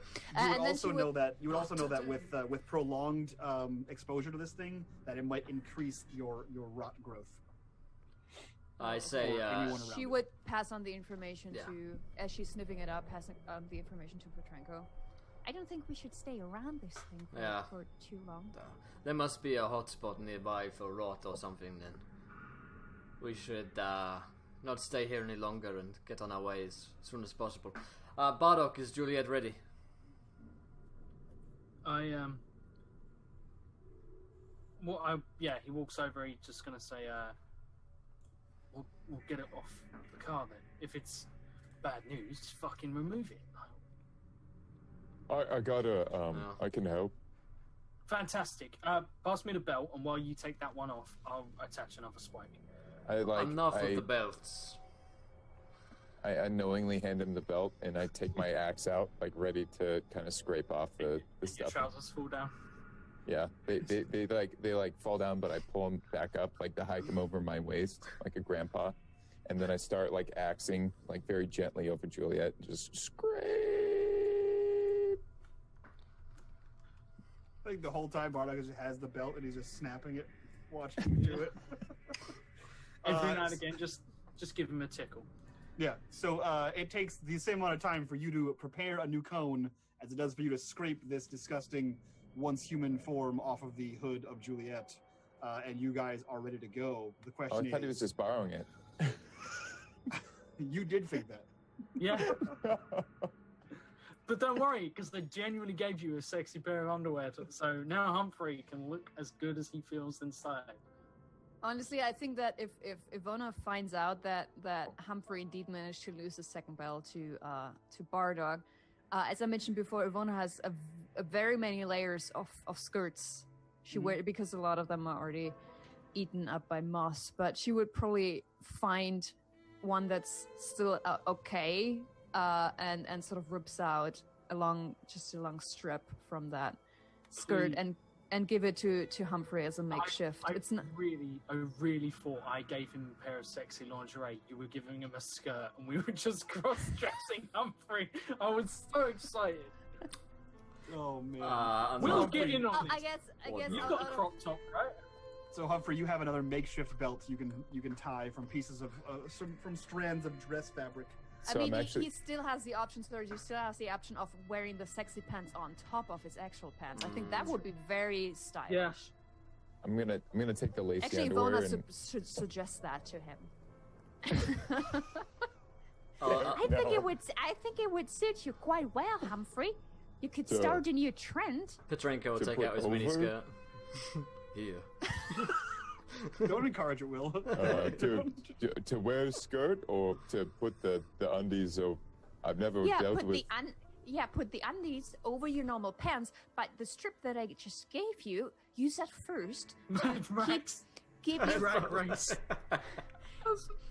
Is it like Sachet away. is it like sporty support? Fucking Christ! Oh, fucking... God damn it! It supports you most when you need it. Now come. Okay, all right. So you I just put use put a the strip panties- to fasten your pants so that they don't slip It's down. because you're anymore. worth it, Humphrey. I secure the pants with the cloth and I tie it into like a really cute bow that you'd put on a present, and then I put the lingerie over the pants, but the pants are so baggy that it just looks like a bunched up cloth near the crotch, and like this poofy, almost like Renaissance like shorts, and they're hiked up to capri level now, and So it's basically like the really old from the Batman TV show, you know? Yeah. Just- Oh yeah. yeah, and I start doing squats and like, and then like do like a short sprint, like, oh, I see the wind reduction. Just doing lunges repeatedly. Just, But if I They have any feel dreams, I great. might break them Ladies. and wake So- up and. So all of your horns are supported. You guys are ready to go. The question is, Down. where are you going? I mean, I'm guessing Yeah. it's probably to a fashion show. It's to the so it's to the middle of the Dear me. towers. is this a precursor to Zoolander 2? God damn it. Well, I was thinking about having Ivona go look for You an mean umbrella. It can be like a Zoolander? really beaten up umbrella. Okay, I'm gonna. Petrenko, if he's finding the path, is heading towards the center of the city, towards the two towers. So you know that. So I'm going to ping on the map here. You know that the towers are here. You guys are where you are on the map. Which direction do you want to go to get there? You want to go through. This is where that forested area is, when you saw Yeah. the trees rumbling, and this is where there is a large building in a Y shape. Let's go to the YMCA. Okay. So do you are you going to expedite this process? You guys are taking Juliet, so it's twice as fast. It's going to Yeah. take you 2 hours to explore the zone. So go ahead and give me a find the path. Alright, I will. 4 plus And you 2 can determine what happens there. is 0. Fucked it. It is 0. I got like 4 You get successes that. on the last That's it. one and 0 on this one. So. That's true. That's true. Yeah, you can't catch a break. Yeah, so it takes you longer. It takes you longer than you expected to go through here. And there are like parked cars, all rusted and like they're caved in and disgusting and decrepit. You see these large, boxy shaped vehicles that seem to have like lights on the top of them. You see this massive Y-shaped building that has like multiple layers. This thing goes up for a while. One of the Y shapes, one of the legs of it is collapsed down, and you can see like candlelight or firelight moving around in there if you are so concerned with that. If not, you guys can carry on and make it through the zone, just not very quickly at all. Yeah, there's something in there. I say we leave it alone. The other inhabitants of the city have not been too friendly to us so far. Could be a rot zone. Good. So that puts I don't you. like the raw. It's cheating. No, and Lady Ivona oh, is. yes. Ivona, what was that about eating my rot earlier? Well, Yeah, how do I get in on that? No. Well, Get in line. Gross. Ladies. I don't think we can save this episode anymore. You started this, Petra. You started this. Oh, what? This one doesn't Never. go on YouTube, guys. So you are here. The two towers. The two towers are right there. I assume that's where you're going next, based on your description. Yes. Yeah. So go ahead and roll me a know the zone or find the path. Find a path. Sorry. Yeah. Yep. See You're how quickly welcome. you get there. Oh, Nope, I know nothing about this zone. You do know nothing about the zone. So, what you see before you is this. Oh, shit. Whiteness. No! Oh, Is it whiteness? no, it's loading. Did it not show up for you? It's Oh. loading. Pretty good There instruction. there better be a cool map there. That is a sick map, not gonna lie. It's the wolf village. So you see Duh. these massive towers rising up out of the destroyed, busted up city around you. You see that there are multiple adjoining. You're not sure if they're bridges, they're vines, they're cables, or something, but there are definitely there's structures on top of the roofs. There are structures below the roofs. You can see that there are figures moving around in the blown out walls of this thing. It appears to be heavily guarded. There appear to be people moving around on the roof. And go ahead and roll me a scout, anyone who wants to be paying attention. Yeah. I'm really bad at that, but let's give it a try. I feel like as the driver. Oh no, wait, Scout is wits. That's not too bad. Wits isn't awful. You would feel like that, Josh, as the driver, that you might pay attention, but I also your Bardock. succeeded! This- I'm still Yeah, on one for an success. over 50% success rate in this Yep. game. Nope. So let's see. Will, you rolled four dice, and one of them What was the six? was a success. What are the odds? 25%. The exact odds. So we have one success, and Josh has two successes. So Josh, you can ask me some questions. So you see What this you doing thing. tonight? I'm gonna finish this stream, and then I'm gonna go maybe take a shower. What about you? Because you feel dirty after Because I this feel stream. dirty after I watched Trainsy put lacy underwear on. Won't be the last time, that's for sure. That So- disturbed you, but not the rot scenes? No, that's I the guess weirdest he's thing u- by far. He's There's no used to mechanics that. for lacy He's used, underwear, okay? he's used to my weird from last year. There isn't mechanics for it yet. Yeah, now we've invented lacy panty mechanics. So Bardock and Petrenko, you are in the front seat, and you can see through the slats here. The rest of you are having trouble because there's metal on all the windows. But you two see at the top of this tower, there's something moving in the air, and then all of a sudden you just see a massive gout of fire swing around, like someone is throwing fire, similar to your fire breath, Petrenko. And then you see another building echo that back, and another gout of fire spins around up on top of this thing. Kind of wildly. Doesn't look like you're not sure if it's like a signal or if it's they're attacking something or what it is. I look to Will through the fourth wall and I say, "The beacons are lit. Gondor calls for aid." I kill you. Fucking good. We Nah. shall Just- answer him. just end it. And Bardock, you get to ask me one question about what you see. Are they trying to attack whatever this is that is circling them in the air? Yes. Okay, so they're in trouble. So Bardock pulls up Juliet, opens a slot, looks out, because up until this point he's been driving with no no visibility at all, which is fine. But he opens this windshield, looks up, looks at everyone else and says, "Looks like they're fucked." Yeah. Can you So see what it is in it? What is reverse? that up there? Yeah, fire or something. Yeah, Bardock, can you see what it is? Any better than I? I believe it's called a dragon or a dungeon. It's one of them. Some kind of fire up there. Might be a weapon, might be a mutant like me. Yeah, no, it's probably something like you. Looks like they're trying to get rid of a really big bird. I've had that problem before. You know, when you get really big birds. I and put you a gotta finger get rid up. of them. Okay. So, we need to go about this in such a way that we do not make ourselves seem like enemies. Yeah. help with the fire thing, unless it's a friend of theirs, in which case, leave it alone, I guess. They would, in which case they probably wouldn't be trying to throw napalm at it. Maybe. Right, so, I know, obviously, that weapons in this world are sort of erratic at best, but Yes. from how the junk cannon is explained to me, it's basically a flat cannon, right? It is, yes. It is. If you've ever built a junk cannon in Fallout, it's that. Okay, You literally cram it full of nonsense and then shoot it out. okay, cool. Wow, who's that remind me of? In My which mouth. case- Typically. Okay, so I am not a diplomat. Anyone? Any ideas? Shoot the thing, maybe?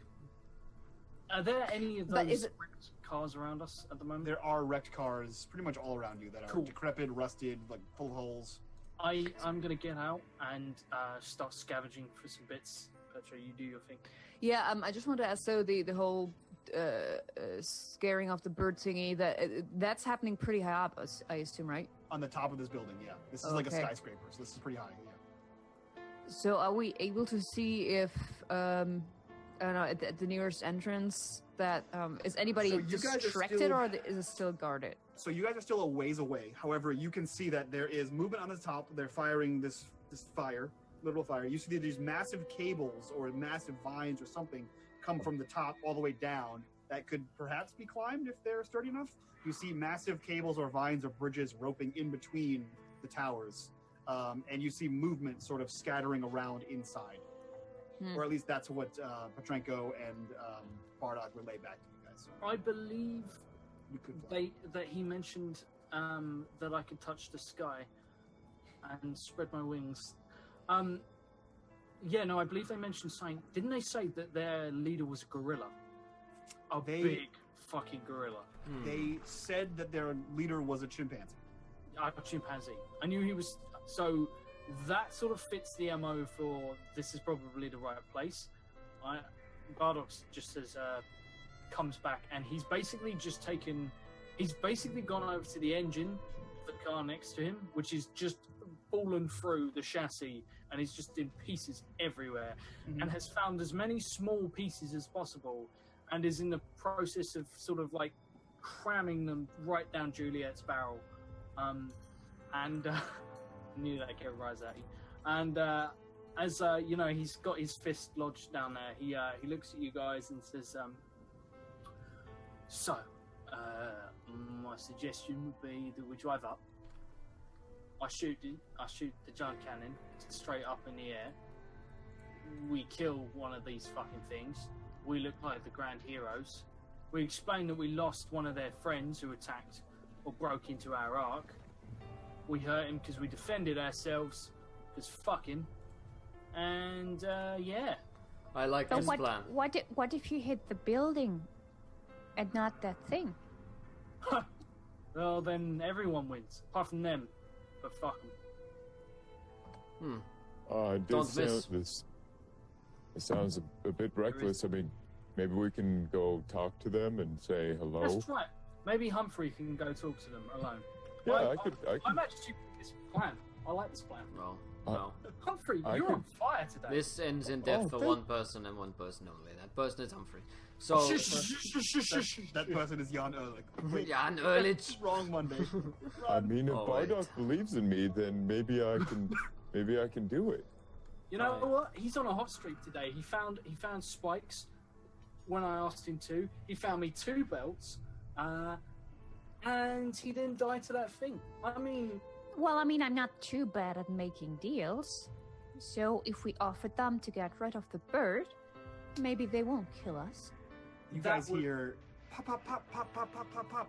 And Petrenko, you know this as the sound of rapid gunfire Coming in our direction. coming That's- from the towers. Okay, that let's. would be uncommon, I would believe. 'Cause It would all be guns are uncommon. semi-auto in this It world, would be uncommon. which means they've got automatics. But I want one. didn't the wolf say that they don't have guns? Because I'm pretty sure that he said they don't have guns, and that is why he was worried when he heard it. The wolf did say that. coming. So, to be Yeah. clear, is it firing towards us or is it firing at the bird, do we think? It doesn't appear to be firing towards you. You guys are too far away for them to hit you with any sort of ranged weapon. Okay. You guys are still like miles away. Yeah. So you're assuming that it would be safe to assume that whatever is around there being attacked, that they're firing at something. Okay, let's drive closer and get a better look, first of all, and assess the situation then. And then we Let's- shoot whatever shoots at us. Let's help them. Maybe they, you know, they made a poor first impression with the scouting, but if we make a good first impression, say hello, maybe I can give them one of my grubs, and Maybe, yes. If there's time to say hello. If there's bullets, often there is little time for hellos. I could go now. I don't think we would be able to kill all of them anyway, so maybe we should make friends. And just try to help the people of the Wolfman to kill whatever is hurting them. Agreed. But if there's anything on the ground, it might not be the wolfmen if they stay in those towers. I think if they're in the towers, they know how to survive in them. Well, This is probably just a If they don't have guns and their enemies have automatic rifles, then I doubt we will be able to do too much against them, but I don't know. Let's get closer and see if we can get a better look. Everyone roll me a scout check. Real quick, whilst I have been tinkering around, something that I'm going to make a habit of doing, but probably won't be helpful, is checking the cars for oil and anything flammable, because I like explosives. And I noticed a distinct lack of explosives. You can roll me a jury rig whenever you want to do that. Okay, cool. I'm gonna roll that now. Hey, actual successes. Good job. Mm-hmm. Who succeeded? So Ivana, you succeeded twice. I got you succeeded once. one. Okay, cool. So, Ivana, you get to ask a question once you see what you see, and what the two of you see is a red light, as far as you can tell, streak across the sky, and then you see one of the interconnecting bridges or ropes or whatever sever and just fall, and you see figures fall. Huh. What are the questions again? Pretty much whatever you want. Okay. Basically, if we look back, can we make out where that was coming from? Yes, that was coming from the air. Like, seemingly out of nowhere? Yes. Yeah, whatever, either seemingly out of nowhere or whatever made that happen, is too small for you to see. Petrenko, what was that? Something from the sky. Maybe a. Do we know what helicopters are? Or would I saw that like a metal bird or something? Metal bird. Yeah, maybe a metal bird, maybe a. I don't know. Something big, something bad. So, Josh, if you want to roll a jury rig to find explosive liquids, you can do that. Okay.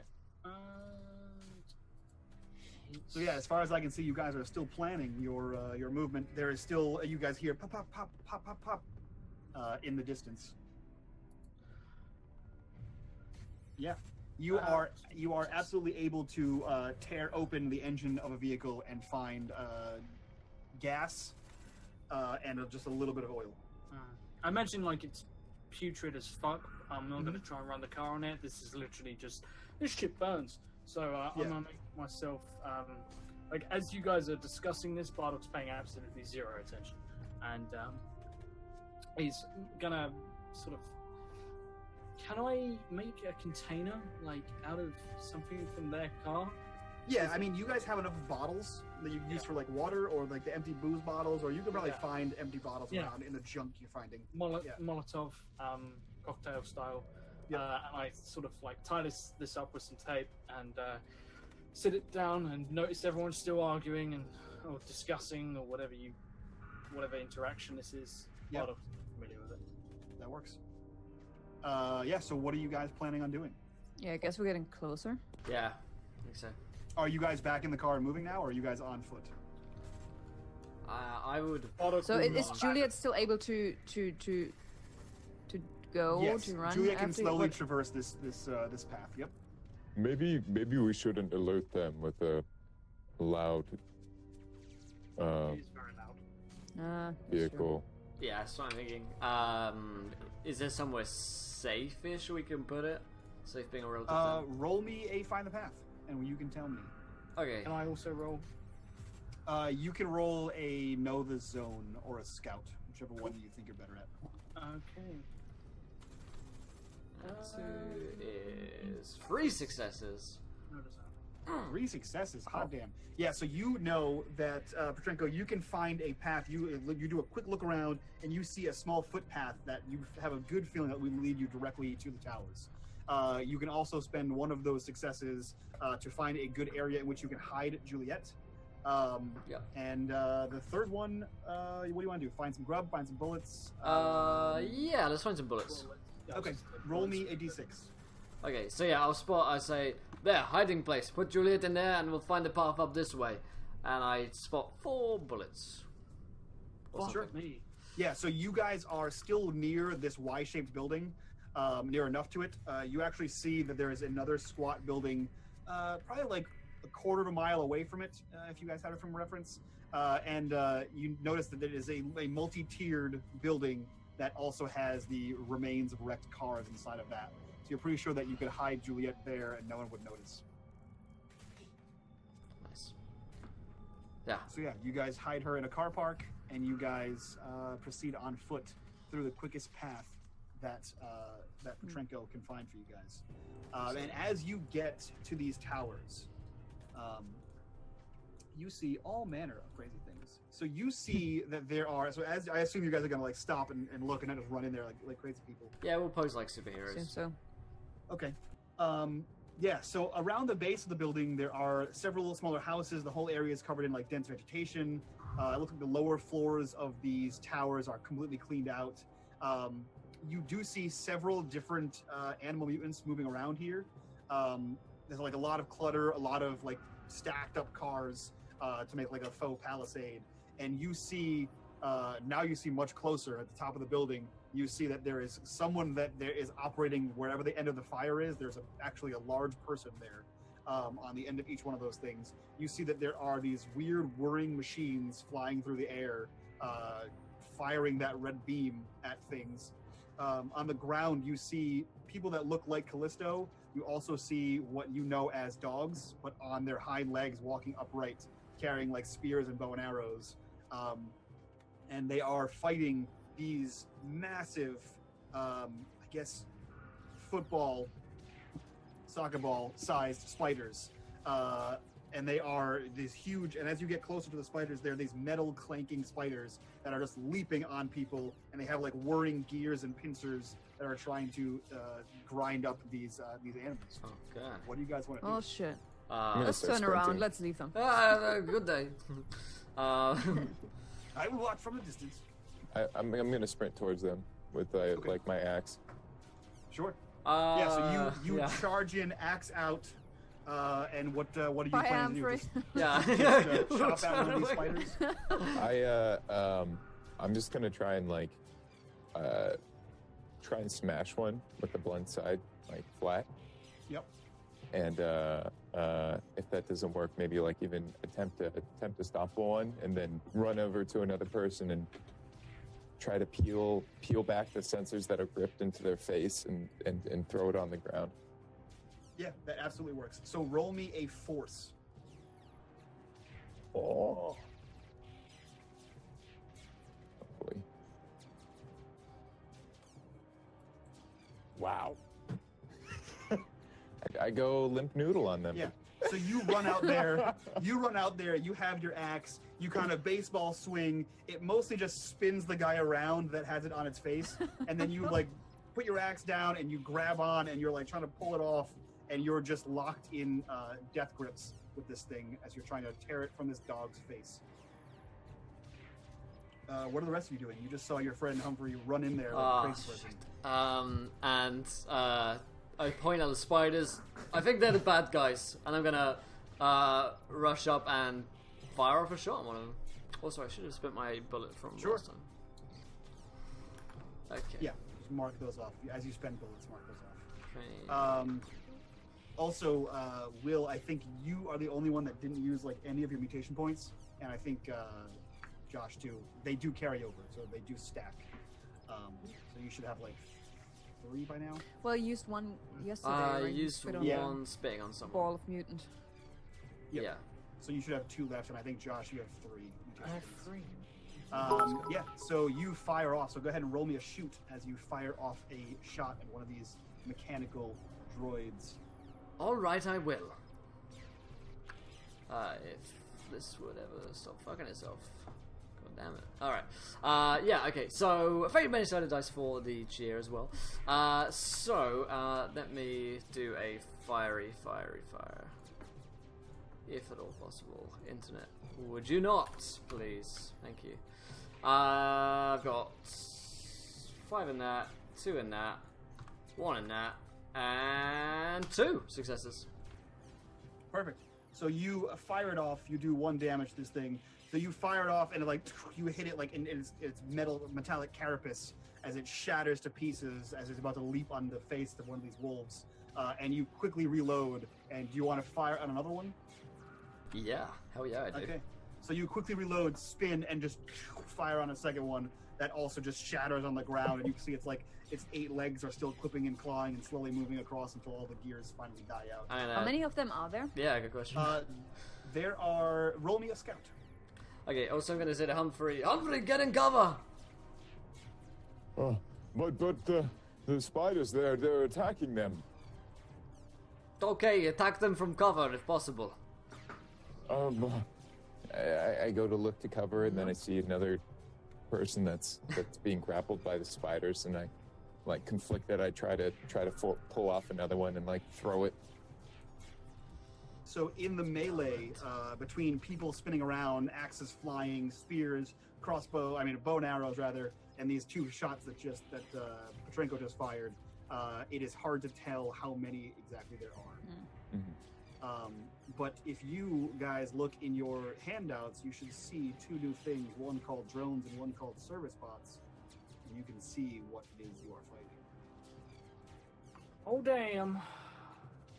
I only. Service robots. I don't see Where's drone? Yeah, no drone. Should be shown to everyone. There you go. There Oh, we there it is. Ew. go. Oh, cool. Gross. So the drones are what's flying in the air up there, shooting those red lights out of it, and the service bots are what you guys see currently on the ground doing some damage. Well, shit, that's pretty high tech. Right? Yeah, they're not great people. Those things. Terrible people. Perhaps because there aren't people at all. They're terrible robots. Josh, what do you want to do? Or Bardock, what do you want to do? Bardock's going to, he's going to come forward and see if he can, describe the immediate surroundings to me. How many of these creatures are there, and how many of these... So you guys, there's a massive melee going on, and you really can't get a good count on these things on. You guys currently see a bunch of dogs and wolves, though it's hard to tell the difference at this point, just fighting a bunch of these things. All of the sky drones are up in the top of the tower doing their own tower thing. And as you attempt to get a good look of your surroundings, you hear this loud clank, clank, as this thing comes into view. Oh, shit. I look it over. I think to myself,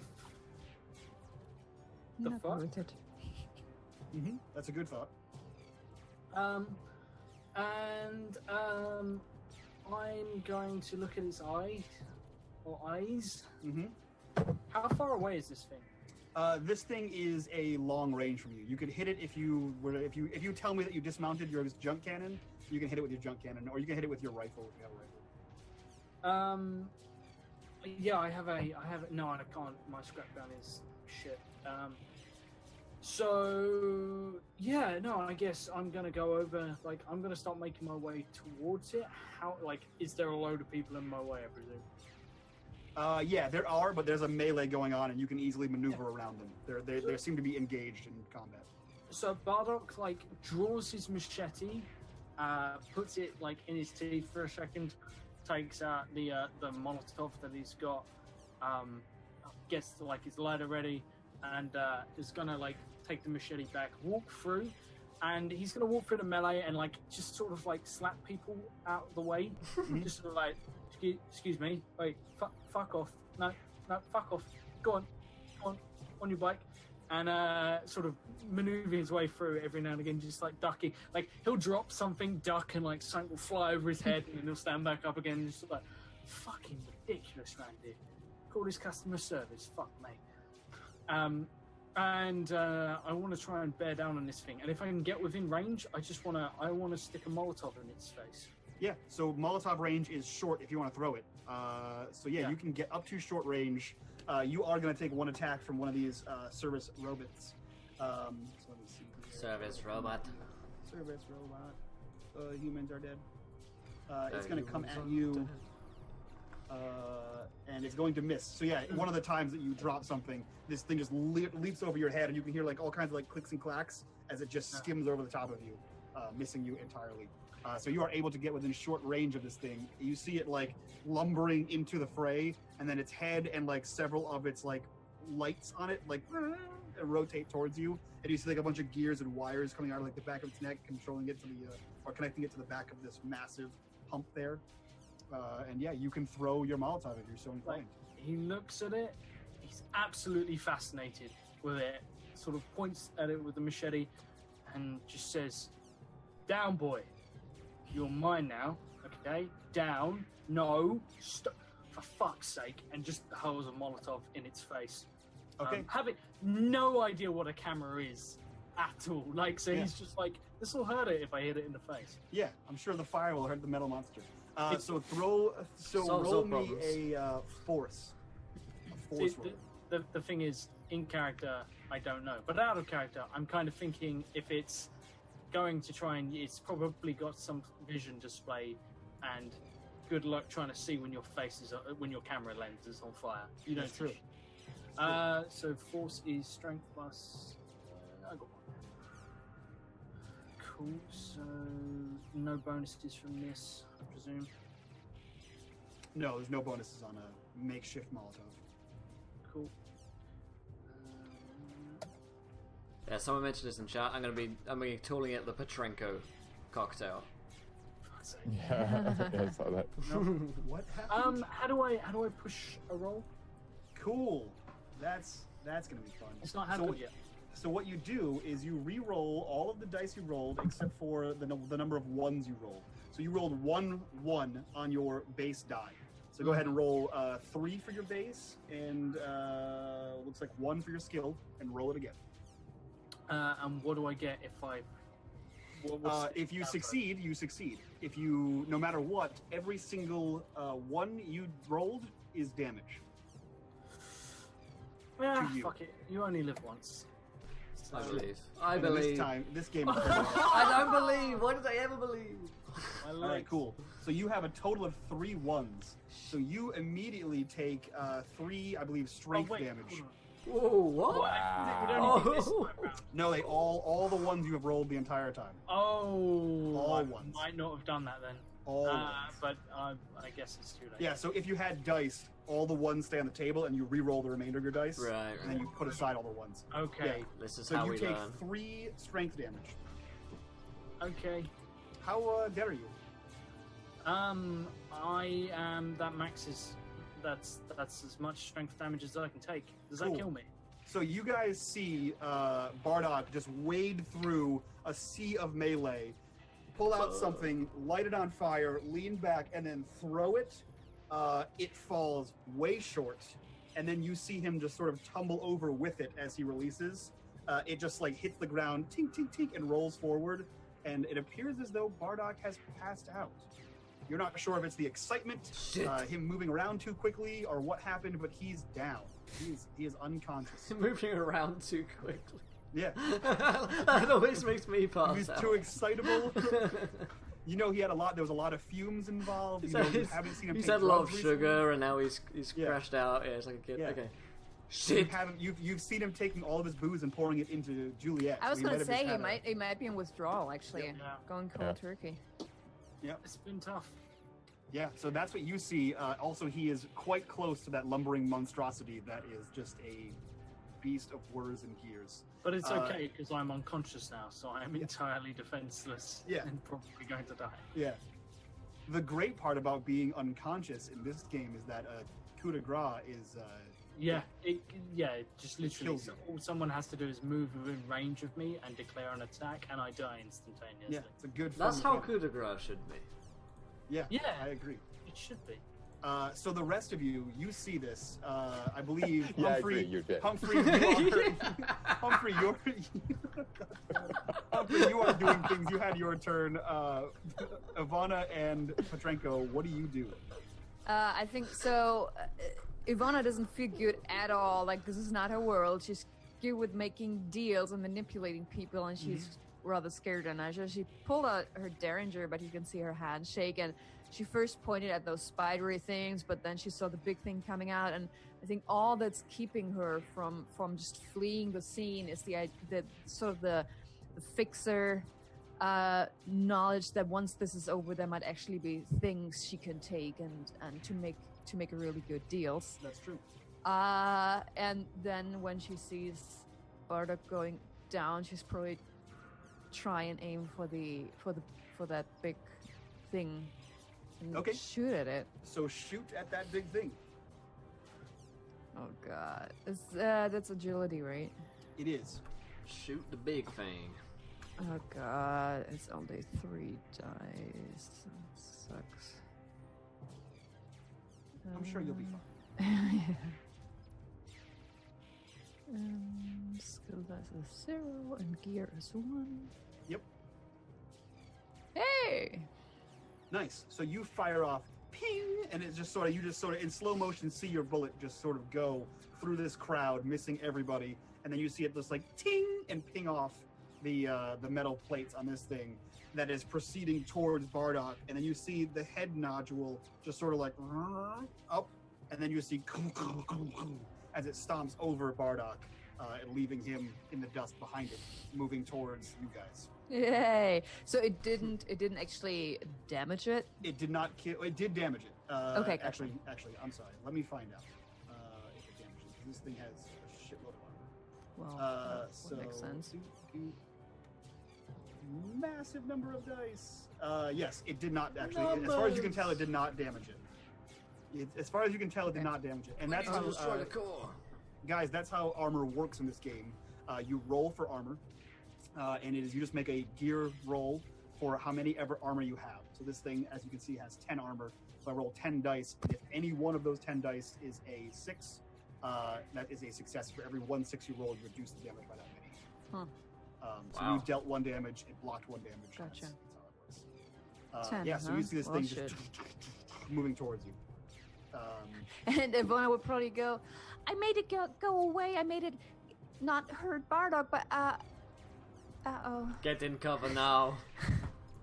And Humphrey, you heard the last thing, the last order you received was get in cover Humphrey, and you now see this giant metallic thing moving towards you guys. Can I quickly do the Sam Neill run? And then go. It's fine. That's all I wanted. That's all I wanted in life. You nailed it. Thanks, man. Can I? So I was gripping another Yes. spider. Did I successfully pull it off, or? You can roll me a force check to continue to try to pull it off if you'd like. Okay, I want to do 3 things if possible. Sure. I want to. I would like to use my sonar mutation to locate one of the drones, but only if I successfully pull off one of these drones. One of the service robots, the spider things? Yeah, one of the service robots. So Okay. I'm trying to pull off the service robot, Yep. and then if I successfully pull off the service robot, I want to use all my strength to chuck it up at one of the drones to have them collide. But I will use my sonar to get a better gist of the location and kind of use Sure. it as a gear. So, roll me, because this is you're trying to throw it up to one of the things flying in the air, right? Yeah. Okay, because that's pretty damn high. So roll me a force check, because I want to see how this goes. So you can tear it off and throw it up. I'll let you tear it off. Wow. Rolling 5 dice each time, fail twice in a row. Wow. So I'll let you tear it right off, and you get ready to throw it up. If you want to push, you can push, but you have to spend a mutation point to use that sonar. to hone it in. Okay, I'll push. Because right now, if you look, you have no ones. So Yeah, you I'll push. re-roll all your dice. Yeah, I was looking at it. I'm like, okay. So spend a mutation point to get your sonar thing going on. You track one. You know where it is. All right. In fact, I'll even give you. Let me double check. See if it just innately gives you something cool. If not, I'll give you one gear die to add to that. Wow, handouts. Just because you spent a mutation Wow. point. Pity die, hello? I think this is. I think he deserves this after willingly putting on the lacy panties. That's true. I feel like that's a gear bonus in itself. Right? Yeah, that's the gear And bonus. my It's a confidence third belt. boost. It's a confidence boost. Yeah, so you spend your mutation point. I'll give you a gear bonus for sonaring this flying drone thing, and go ahead and re-roll. Wow. Okay. It's not in the cards. I rolled 6 die that time, and That's bad. What That's a just bad happened? roll. That's a bad roll. I get super excited because it feels like a really empowering and awesome thing to do. I'm like, not only will that wolf man appreciate it, but I'm gonna show that I'm useful.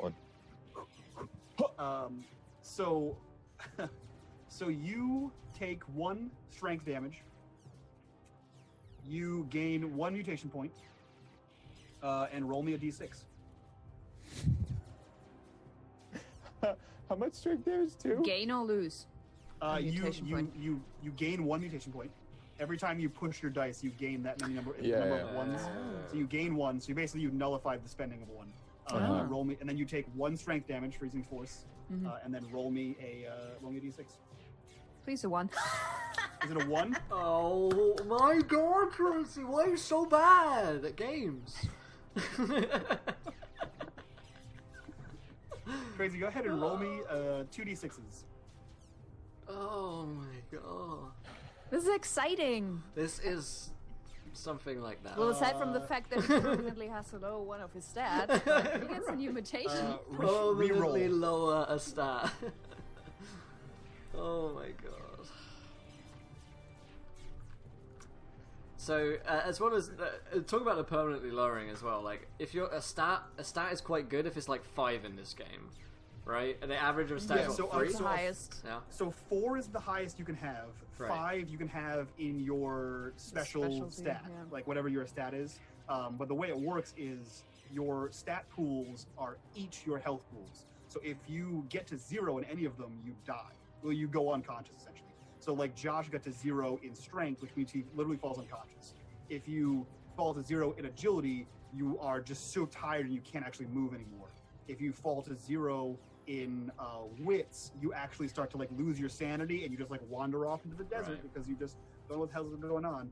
And if you fall to 0 in empathy, you just go into mind-crushing depression and you cannot physically will your body to carry it. So, like, lowering a stat in this game is like lowering a D&D stat by like 3 points. Yeah. Not only does it lower your health to the point where you can actually die, but also it lowers the number of dice you roll to succeed at abilities. So basically, the snowball effect of fuckery, but awesomeness at the same time because we get more and more volatile and mutated. So first of all, Tracy, go ahead and reduce 1 stat point by 1, whichever one you'd like. Just can't go lower than 0. Can't go to 0. What did Tracy do? He mutated. On the battlefield. and then rolled a 1. And I literally cannot make this up. Against all of my misgivings, He becomes a hippo. you rolled a 12, which is amphibian. Oh. You are now amphibious. Oh my god. You are Yes. now legitimately this Much. much closer to being a hippo. Wow. this is the greatest day of my life. I'm glad I could be here for this. Yeah. Glad to witness this. I But don't- all of the water is extremely toxic and will kill me. Yeah. So You're gonna what die, does but that you're gonna die happy. What does that exactly mean? What skills does that give So him? I'm gonna make you a abilities? handout, Trainsy, just so that you know what it is. Wow, on there. But handouts what it again, does Mike. is, Really? Yeah, right. So your body inherits traits from fish and reptiles, making you equally at home underwater as with land. You can breathe underwater for a few minutes at the cost of 1 MP. You can use your slippery scales to absorb damage, and you can bite at enemies at arm length with various numerous sharp teeth. So you now have a hippopotamus bite at the cost of 1 mutation point. I don't even know what to say right now. Is there a better, like, more RP skill? Like, For that you, sounds I don't think so. Is there an artifact that is like become it? Yeah, I've lost control of the game, guys. I don't. I said, no, you can't be a fucking... The game is taking control of you. This is awful. I quit. You know what's happened? You know what's happened? It's your story is unraveled, and this has become an unmade game. This is what it is. This is the unmade game we all knew it was. Oh man. Self-fulfilling prophecy. Trainsy, there is a handout in your stuff that will tell you what amphibian does. The normal handout area. Yeah. So he's just running around the battlefield, and he suddenly becomes out. So Trainsy, you tell me, you rip this thing off there. You know, you take a bucket shot and you just launch this thing up in the air. It does not go where you intend it to go. You do get it off the guy. And what does it look like when you mutate after launch of this thing into the air? I think what happens is the robot like haphazardly falls back onto my face, and 2 of the pincers like chip these fang-like teeth, and they almost become like, it knocks the roots down and they become like little tusk-like. And I shake it off, but they also graze in like a 3 pattern down the side of my neck. And then the side of my neck flares out as if it's like trying to breathe a little bit, and I feel like that's how gills work. Yeah, but They're like a mouth in your neck. They're like a mouth full of teeth. You just literally, it's kids. If you ever want to breathe underwater, you just need to never. Yeah. Do not do this at home.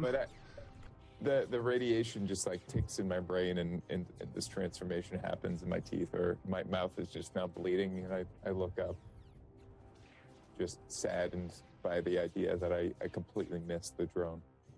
Yeah, you do see this. The drone is still flying up there, and now it sort of dawns on you that this thing is like 70, 80 feet above you or higher. I don't know. I don't have any good judge distance on how high skyscrapers go, guys, but it's up there. It's real high. It's 420. It's as high as it gets. It's 17. Perfect number. So it is Petrenko. I believe it's your turn. Yeah. Also, Josh, just so you know, you have 3 mutation points extra. So Petrenko is like, because this is what happens in 6 seconds or something ridiculous. Yeah. So Petrenko isn't even tracking any of this. We've got giant fucking beastie dude, clunk clunk clunk. We've got hundreds of tiny spiders. Yes. Okay, so how far away from the tower are we? You guys are at the base of the tower, so you could probably make it into the tower. Yeah. In 1 movement. That's what I'm thinking. That sounds good. Yeah, yeah, right. I'm thinking this thing has got 10 armor, and I have a gun that shoots 1 bullet around. Yep. So Petrenko is gonna, lay down some cover fire and say, "In the tower now!" And I'm gonna dash in this tower. And Ivona will happily follow. Yeah, I'll try and grab as many of my teammates as I go. Come on. Is anyone going to try to rescue attempt on Bardock? Oh shit, you're right. Yeah, and I do have one of my bonds. Oh shit. One of my bonds is I look after Bardock. So you look after Bardock. Yeah, god damn it, Mike. Reading my Ivona character thinks she's done it. Ivona thinks she's done enough by distracting the thing. She just runs into the tower trying to. Yeah, I will attempt a rescue mission on Bardock. Okay, make me a move. Try to get to him quickly and grab him. Show me your moves. And move is agility. Of course I have nothing in that, but I do have 5 in agility, so what are the odds? Good game. Do you want to push? Okay, tell me the consequences of this. So you already have 1. Yeah. Any more, so you take that 1, and any new ones you get, you will take that many points of agility damage. You will gain that many points worth of mutation points. Oh, holy shit! No, I did not want to push. That sounds terrible. So right now, you would take 1 damage If you re-roll 4 dice, and if none of those dice are ones, you only take 1 damage and you gain 1 mutation point. So basically, what's happening here is he's explaining all the things that he failed to explain to me before I pushed, Yeah. and therefore nearly. I mean, I Probably explained it to going you. to die. You just misinterpreted what I said. You just fucking said. You didn't even mention any of that shit. All right. I kind of did. I wasn't listening to Mike as usual. That's fair. Yeah, I don't know. I don't want to have like -4 agility damage or some shit. I mean, Yeah, no, this isn't. If you go down- let me die, dude. Seriously, you are the stalker of the party. You're the only one who can get them out of the I zone. mean, Humphrey's still out there. Humphrey is still out there. Yeah, I will. Okay, so midway through, like the machine is turning on me, I shout to Humphrey, "Get Bardock!" and then I'll run back in. Yeah, so you start running, and the thing notices you immediately, and then you like rethink your plan. Yeah, and right. it sort of like moves a little bit towards you. Yeah. So Ivona, you book it into the building. That's Hell your turn? yeah. Want to Alright, Indiana perfect. Jones it. Humphrey, you are out there by yourself. Do you want to book it with them, or do you want to save Bardock? I spit like up the blood from my teeth just being relatively A shattered. chunk of tooth comes out. Yeah. Bardock, let me. And then I sprint over to him. Okay, so make me a move check to see if you can get to him without incurring the wrath of this giant robot. This is where Humphrey is the one who could have grabbed me by accident, just by his Not ones. lumbering He just, all of his dice are ones for some reason. Just a knee into your skull Yeah. on accident. You wake up with your own shotgun Okay. pointed towards you. Dude, you got him. So you quickly, like this metal machine turns and like sees Petrenko and starts to like lumber towards him. And in its inattentiveness, you run up behind it. You kind of grab Bardock and you just keep running past this thing towards the side of the building, sort of haphazardly dragging Bardock behind you. But he's limp and lifeless, so you're not really concerned. So you guys all get into the base of this tower. You guys maneuver around cars, you get through, and this thing is sort of coming towards you but can't fit around these cars, and it's slowly starting to like use its hands, I guess claws, to like push some of the barricades away, and it's trying to get into this building. What do the 4 of you want to do? Well, besides Josh, he's dead. What do the rest of you want to do? So we're inside. How You are inside. safe do I feel in here on this lower level? I was gonna say, what's the situation? Is it empty? Is there You actually feel stuff? admittedly safer than you did outside. It doesn't appear to be anyone is in here. It looks like all of the ground forces are outside. You do see that there are stairs leading up, although you see at several points the stairs are broken. Like you can see like there's like holes in the floors, there's like holes in the walls. It looks like whatever happened to the lower floors, like the lower floors have been like ramshackled and completely like, torn apart. You do notice, like now that you've run up to the building, that there are that one giant cable you guys saw is actually this weird array of cable cars. That's pretty far away now that you're at the bottom here. But there's ropes that lead up to the top of floors, like higher up on the floors. There's ropes inside the building that you guys could climb up to. But on this bottom floor, you don't feel very protected. Just Yeah. slightly more than outside. Up the ropes, I guess, or the stairs. Either one. Oh god. If we would climb up the ropes, what kind of roll would that be? Might be It a would be a cut move rope roll. situation. I'm going up the Yeah, staircase myself. either way, it's going to be a move roll. Well, actually, Scary it wouldn't be rope, too nice bad for me. staircase. I think Ivona is going for staircase. So either way, you know that there's breaks in the staircase, so you don't have to Yeah. lean over the holes to get up there. And one of you no matter what, one of you is carrying Bardock unless you leave him on the bottom floor. I'll go staircase. Yeah, I was Okay. gonna say I think Ivona is also trying her luck with the staircase. Sure. Yeah. So Humphrey, what about you? Are you also trying the staircase? Would I have to drag him? But can I put him over my shoulder? Yeah, Or? you can absolutely put him. You can put him wherever you want. Just know that you're carrying him. Okay, yeah, I'll put him over my shoulder, like leg over this way, the other leg on the other side of my arm, and kind of hoist it like a backpack. And, Yeah. Plus, you're an Okay. enforcer, right? So you have like astronomical strength. Well, I've taken rot and damage, so Sure. it's, Yeah. it's of waning. course. But you got a decent amount of strength. Yeah. So yeah, you guys start proceeding up those stairs very quickly. You see that there are like holes in the walls blown out. You guys can, at every floor, you guys could get out and shoot if you so choose to eliminate some of these targets on the ground. And every chance you guys get to like spiral around and see the side you came in on, you see that this monstrosity, this metal thing down here, is slowly wrenching cars off of the barricade these animal people have set up, and is getting that much closer to getting inside the building the longer you guys run up there. So do you guys want to continue running, or do you want to stop and fight? Ivona would not be in the mood to stop. Okay. Yeah, me neither. I think we go until we can go no longer. Okay. Yeah. So everyone. I mean, I guess Ivona would also, or I would hope that the thing, if it's actually trying to follow us on the stairs, that it's heavy enough to just crash everything underneath it. The question is then, how do we get down? But that's a thought for some time later. That's someone else's problem, you think. Yeah. So this thing hasn't made it inside the building yet. However, you guys do notice that as you come to the third floor here, that the stairs have been completely washed out and collapsed below you. You can either jump, or there is an array of ropes here. You can either jump up to the top of the stairs and get to the door and continue on the floor, or you can climb this rope up 2 floors.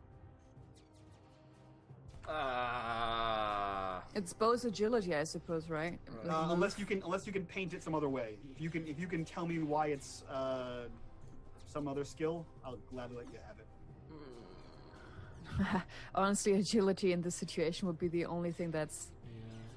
Can I use my wits to make it a very intelligent way to use a rope?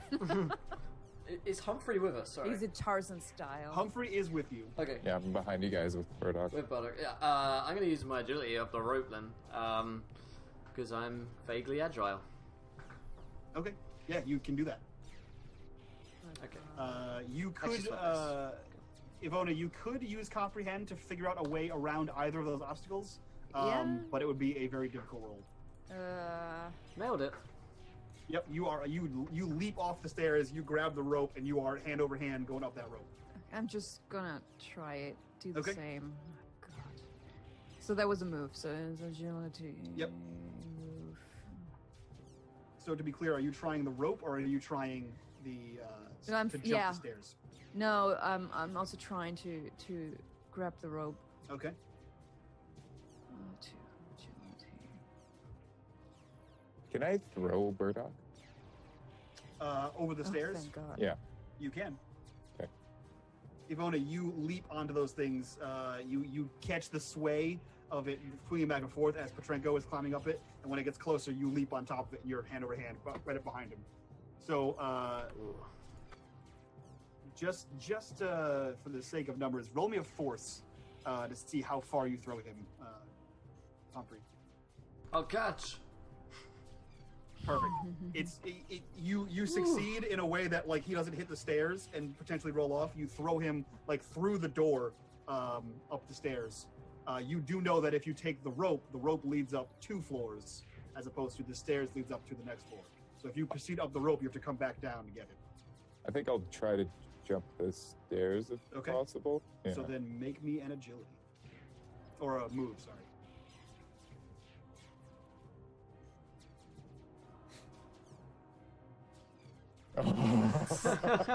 Wow. Bated breath. Wow. So you do. Everyone. So your friends are above you, climbing up to the floor number 5. You throw Bardock to floor number 4, and then you follow suit and you jump up to floor number 4. Do you guys wait for Bardock and Humphrey to get up to you guys on floor 5? I guess Sure. so. Yeah. Yeah. Okay. So you guys meet back up on floor 5. You guys get a couple more floors, and the closer you get, the more you hear pop, pop, pop, pop, pop, pop, pop. Getting closer and closer. It seems as though whatever that gunfire is coming from the roof. Do we Go ahead. hear any noise from downstairs from that thing?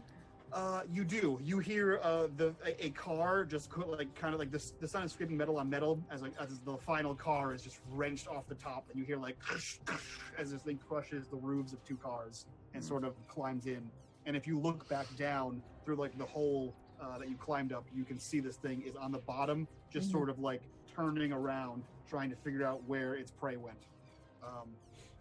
And as you guys are focused on this, a pane of glass to your left shatters, and one of the drones Me. appears in there with you. Oh god, I have so many windows open this. One of these guys appears before you guys. What do you want to do? Can I It throw a shatters the Bardock at glass. the You sort drone? of like, what's that? You gonna throw a Bardock at it?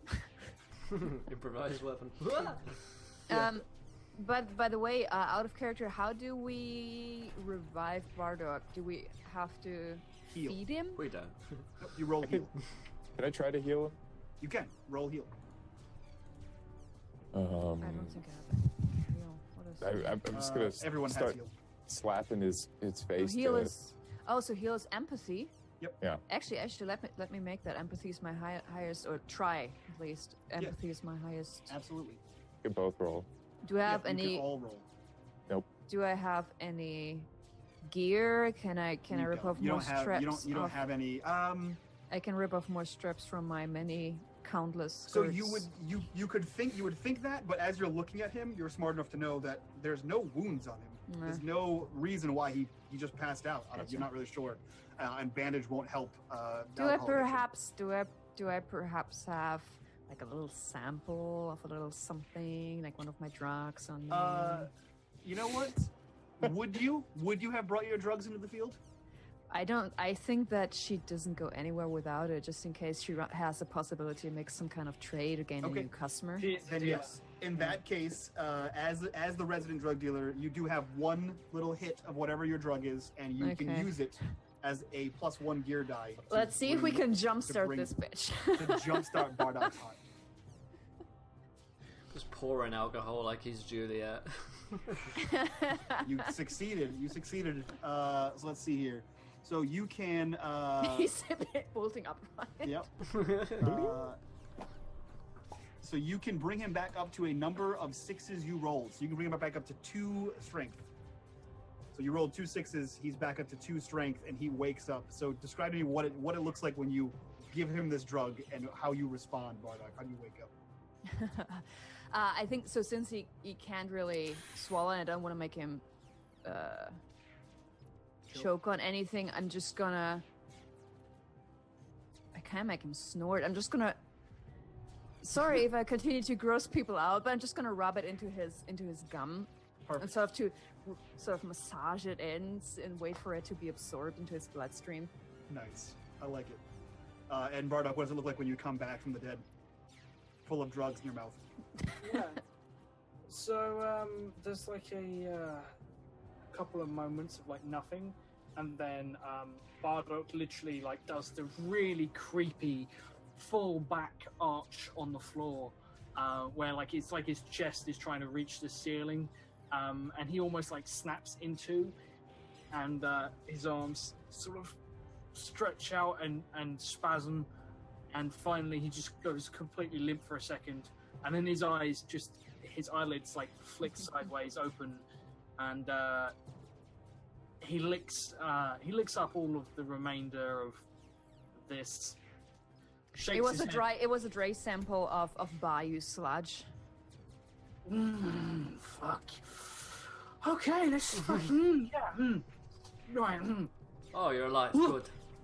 So you wake up. Sure. Kill Saint. You wake up, pupils dilated, ready to go, and you hear hovering above you. You guys hear that? You fucking. Look up. Everyone hears that as you see that drone. I shoot it. As you see that drone attacking. Oh, look, it's that drone. Petrenko. Yeah, it's going to attack Petrenko. Oh, in which case I will because- machete it. Oh, of course. Yeah, it was. everyone is bent down fixing you. So Petrenko, you are the only one that is still up and ready to go. So let's see here. I always knew I'd be the one punished for not bending down. Yep. For Josh. Not bending over, not Especially taking in it. this campaign. Yeah. Yep. I think we need a parental advisory sticker for that episode. For this episode, yeah. So this thing, and it's now like hovering over the rest of your friends, and you see like these two like metal rods underneath its main chassis, just sort of like spark, and you see an arc connect the two of them, and then lightning fires out at you, but it's just sort of erratic and goes all around you, and you're easily able to dodge out of the way Nice. as this thing tries to tase you, bro. And you can react. You can react first. Since you're right in Okay. his face. Yeah, I'm gonna shoot this Yeah, you mofo in the face. And I say, "Little help here!" Oh! And my shoot is free. My agility is a 5. Sweet. It's almost impossible for me to fail this dice roll. Not only do you fail, but you fail multiple times. God damn it! Do you want to push? How many zeros? How many Shit, ones have I it's got? like two You have ones. 2 Two. ones right now. Nah, fuck that, man. Look at that. This thing missed me. Okay. And All right. everyone Holy else. cow. I So rolled Bardock, 9 you are- d6. Oh, God. I was so confident. Bardock, that was the cockiness. It's almost impossible to fail. Twice, you failed twice. Bardock, you are high as a kite. You have a machete out, and this thing is hovering over the top of you. What do you Yeah, want to do? Ivona, before he gets up, Ivona would sort of pat his knee and say, This is going to wear off in about 1 hour, just so that you know. although he's probably not even Yeah, able He's to. not processing any of those thoughts. Like he straight up like turns very slowly, just shut up, and then just launches himself into the air. This with is a how I machete. get my voice going. It's so canon, too, for him to just become high and, like, actually revive that way rather than real healing. Yeah, fuck real healing. Actually, Ivana, roll me a d6. Okay. Should I be As he scared? says, fuck really? Yeah, dude. I am scared. Oh, that's oh, good. no. So Oh, it's good? It's good? the Bayou sludge will last in your system for 6 hours, at which point you regain all of the trauma in your body. So as soon as that runs out, you're back to 0 strength and you pass the hell back out. Unless you get actual healing or, a methadone clinic. And I guess if he gets any additional damage, he's probably just gonna straight up die on No, he just passes out and just has Okay. this, acid running through his body. So Josh, you were attacking. Is that what happened? Fuck yeah. Is I'm that your attacking. plan? Yeah. Go ahead and roll me a fight Okay. with your machete. Yeah. Success. What's your machete damage? I think I have the machete damage. I do not have the machete damage. Go fuck God you. damn it. Yeah. Let's see here. Gear and services machete. Machete does it does +2 bonus to fight, and it gives you 2 weapon damage. Oh So wait, in which case I missed one. It's 1d. I need another d6. Yep. So you actually go ahead and roll me a d6 just in case. Okay. So no effect, but you sort of rocket up and just spear this thing with your machete through one of the warding blades that's keeping it hovering, and it locks onto it and sort of spins around, almost hitting you until it just chops all of its blades and then sputters off into the distance and explodes into one corner of the room. I very much. He immediately goes over to wherever this thing is, takes it, and bites it. Okay, you do that.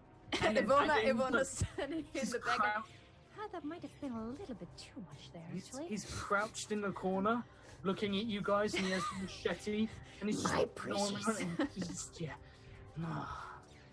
Right. I look at the other two. Actually, I think it's going to last a little bit longer than I originally anticipated. But at the very least, we will not have to worry about him falling unconscious again for the next few hours, 4 or 5, maybe more.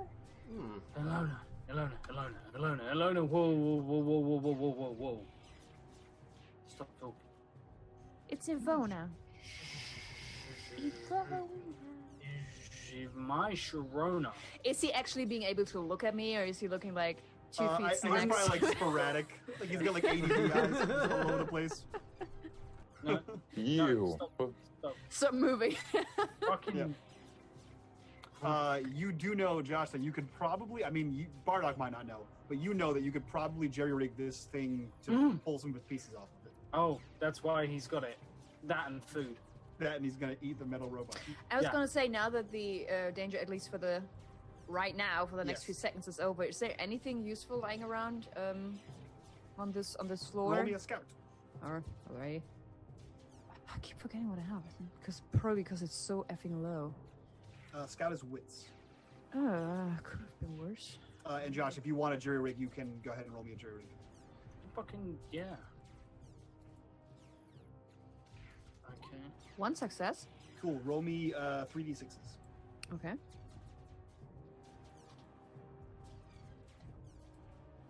Not everything you find is useful, but you find something. 354. That is especially useless.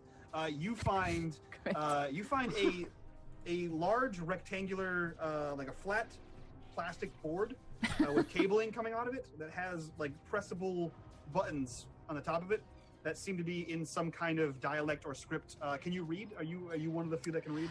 I would assume so. I mean, she would have to be able to do basic accounting. I guess she could use her own kind of symbol Yeah. system. So she you would have can't- to be able to use basic math. Yeah, so you can't read like full-on sentences, but you can recognize some words. And so you notice that some of these buttons have letters you recognize on them. This is amazing. I can make really nice fashion statement pieces out of this. And she Uh, already has ideas to turn this into earrings and whatnot. Nice. Josh, because you rolled 2 successes, you are able to pull out both pieces of this thing. Fuck. Oh god, what are you That's a giving good him? reaction. There is a large protrusion on the bottom of this thing that you're sure that if you snap off and can reconfigure with your jerry rig, that this is a laser gun. This was the red beam you saw streaking across the sky. You also saw from below the 2 prongs that arced and shot lightning at Petrenko. You're pretty sure you can dismember that box and pull that out, and you also have a taser. Tase me, bro. he takes this and literally just sees this, and what he's gonna do is I'm gonna take the taser. I presume like the laser gun. Can I operate that, or does it need repairing and working? You did by jerry rigging it. Oh, I- You my successfully took them out of the thing without breaking. fucking God. Cool. So actually, I'm gonna hand this off to. I hand the laser gun without really knowing what it is in my drug-addled mind. I actually hand it to Petrenko. That's good. That's good. And- Petrenko looks and really then- happy. you and then, didn't have and then, to. Like, I grab his arm and I just tape it to his left arm, and then I just grab my my did a robot. machete, and I'm gonna tape the taser to my machete so that now I have a taser machete. A tachete. Yeah. Sounds like a sneeze. Attaché case. Cool. And I- You have to literally, press the button as you're macheting, yeah, and so it's not like actually more useful. Actually, if he makes it close to the handle, maybe he can reach it with his thumb without, electrocuting himself. no, I'm literally so basically I'm conducting the taser, like I'm putting the prongs either side of the blade so it just electrifies. Yeah. the That's blade, good. That's good. And then I'm just click it on. I don't know why I'm so excited, but I can't believe I'm saying that this is still better than handing these things to Humphrey. Sorry, but I click it I on, think it's more likely that it hits us. and there's a spark, and then I look at the blade, and I like, did it work? I don't know if that worked. And I lick it, and just you watch as I fucking collapses on the floor. He just Gets back convulses up. as the arc hits. He gets back up and is just like, oh, nothing. That's really effective. Let's kill everything. And Bardock clicks his taser machete on and runs screaming from the room. Perfect. I don't know where. Cool. Straight out the I window. have no idea. I have no idea how I got here. Ivona takes a quick note to have her samples in the future. Yeah. I So, follow Bardock. It looks like he's got the right idea. Will, that is a +2 gear bonus, Ooh, 2 very damage nice. long range, 2 damage long range, and one piece of gear on your sheet. So just mark your encumbrance there. And Josh, that is a 2. Oh god, that is a +2 taser. Does 2 weapon damage, short range, is half a gear, and inflicts confusion damage instead of strength damage. So Does it go against wits? Or? It does go against wits. Yeah. So wait, but how does it work if he sort of if he cuts somebody, but at the same time electrocutes them, so does it double up? So to actually combine them into an effective thing, you will have to jerry-rig them together, and then Okay. I will make you custom stats. So for now, you you can swing probably it at somebody, or you choose- can shoot. Gotcha. one out. Cool. One of them. Okay. Can I stab them and then choose to leave it in and then turn the taser on? For now. You can, if you roll 2 successes, you can spend your second success to leave the blade in there. I actually would like to see that. So Bardock takes off running. Bardock takes off running. Petrenko chases after him. I assume Humphrey looks confused and not sure what to do. And Ivona, what are you doing? After taking the note, she's probably going to, and she walks out. Josh, please don't actually tape a machete to a taser on camera right now. Humphrey, you're looking styling in your sweet underwear. You look like a superhero, a hippo superhero. What do you want to do?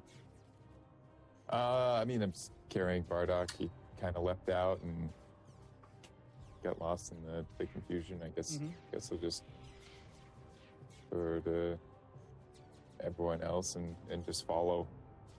Like, oh, okay. All right. Well, that was weird. So yeah, you guys get up several more floors, and as like I said, every time you get up a bunch of floors, you hear pop, pop, pop, and every time it sounds louder and louder. Eventually, you guys get to a point where you hear these loud, like thunderous roars and growls, followed by like this whoosh noise and like the sound of like, I don't know what the sound fire makes, but a sound of fire. And you guys get to the top floor, or as high as you can go. And you see that in the ceiling there are several cutouts that are just ropes hanging down that lead to the rooftop. And from these holes, you can see just gouts of fire just spraying around. What do you guys want to do? You want to climb up these ropes, or do you want to take a break, take a nap? Ivona would look at Petrenko. I need a fucking Ivona would nap. look at Petrenko and sort of, what you would do now? My plan, keep running, I think. But- Yes. So you guys are at, so the stairs to the next floor are completely blasted off. Yeah. This looks intentional. So your only way up any higher is these ropes that lead to the roof where there are people, Okay. presumably fighting these drones. Let's call up and announce our arrival. They might just shoot us if we turn up there. That's true. Shout up, friendlies! We're friendlies! Anybody up there? You see a grizzled, like, scar, like this big scar across his face. The top of its head is shaved off, like shaved. Like part of its mouth is scarred. You see a big fang hanging out of it. The face of a chimpanzee reach down and look down at you guys, and then you see the barrel of a rifle come down, pointing at you, and says, "What are you doing here? We're here to help. How did you get here? Did Well, you bring the robots? No, we we've been walked up fighting. the stairs. Yeah. You've been fighting the robots. No, did not bring robot. Where did you come from?" And you see it From like recede, and then outside? it pop, pop, pop, and then it comes back down to you guys. We came from outside. How did you get in here? How did you get past the dogs? Dead. We walked. The dogs are dead. There was lots a of lot them. going on down there. Lots of them are dead. Or busy fighting. You see him look at you both, the two of you that are talking, and then you see him disappear for like a good 30 seconds. And then another, I guess not to be racist, but another monkey pops in, and you really can't tell the difference. This one looks slightly different, and like looks down and says, this one says, "Well, come up here quickly, quickly." And you can tell that it is, as far as you would assume, a effeminate voice of a monkey. Can I as she do? reaches down and holds the ropes. Can I do? Hold on, shit. What is it? Is it sense emotion? Basically, the equivalent to an insight check. Yeah. Sense emotion. On the lady monkey? Yeah. Sure. So basically, is it a "come here, little children, I've got something Yeah, to show you," or is sure. it "come on, guys, help us"? Yeah. So- Go ahead and roll sense emotion. Sense Sense motive. emotion. Okay, so that would be 5 for empathy, and then 2 for sense emotion. And my good looks for gear. Nope. She's a monkey. She doesn't really care about your looks. But you have 2 successes. So you can, let me double check, because sense emotion is one of those often unused things. So, sense emotion. Where the hell? Basic skills. Sense emotion. You can know what you wanted to know. For every extra roll, so on a success, I reveal their most powerful emotion. Their most powerful emotion is fear. And for every extra d6, every extra 6 you roll, are they telling the truth? Do they want to hurt me? Or do they want something from you? Do they want to hurt me or us in this This case? person does not want to hurt you. Okay. I would sort of quickly glance at the others and say, I think we can trust her. I think they're really in a big trouble. Also, they seems to be Mr. Wolf's people. Agreed. Up the ropes. I look up and I just say, Calypso.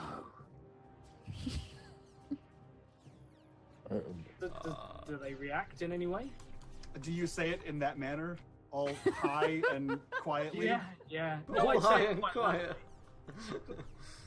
loudly. Yeah, she looks down at you and she says, Callisto? Yeah. You're the ones that found Callisto. I gave him some water because he was really thirsty. Sure. And his hand? Yeah, it's in the car.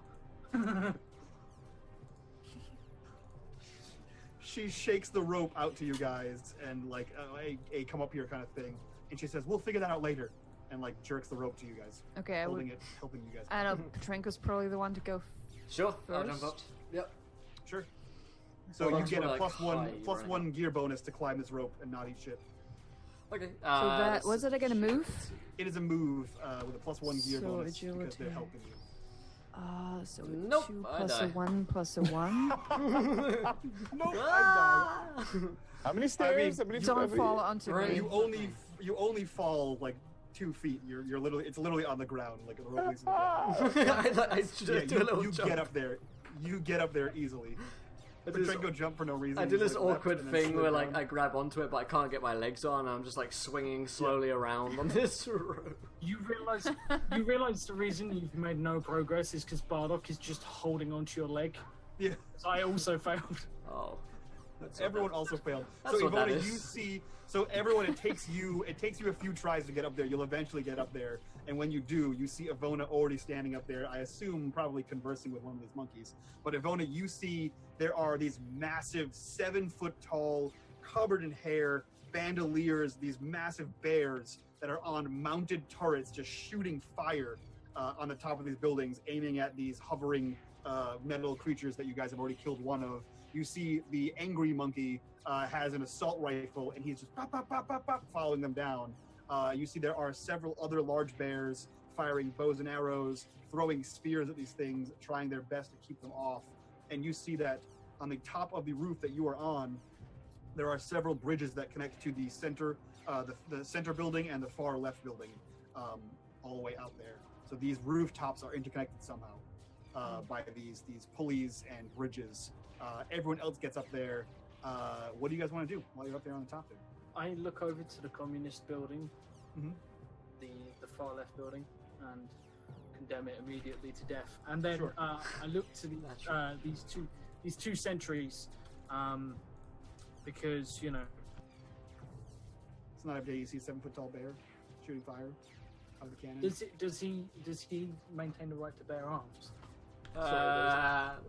There's a car along. Guys, going that was on. the quickest was campaign ever. best We campaign. ruined Nation. We're done now. That was it.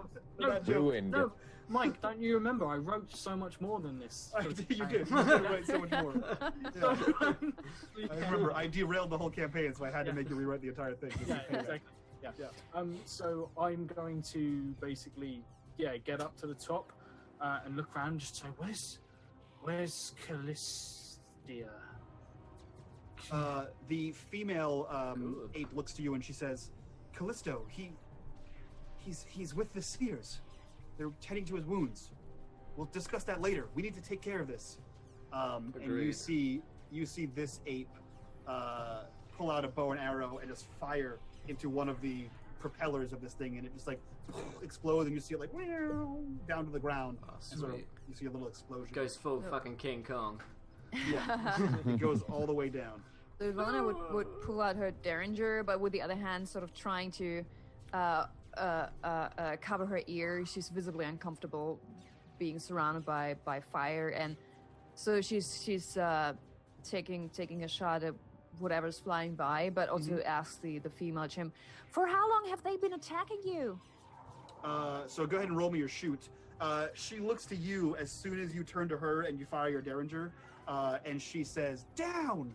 And as she says that, her eye begins to glow red, and that same laser you saw fires out of her Nice. eye and blows up one of Nice. the robots, the little spiderlings, by your feet. So And she looks to you and she says, for the last, how long have you guys been out here? Last 4 days.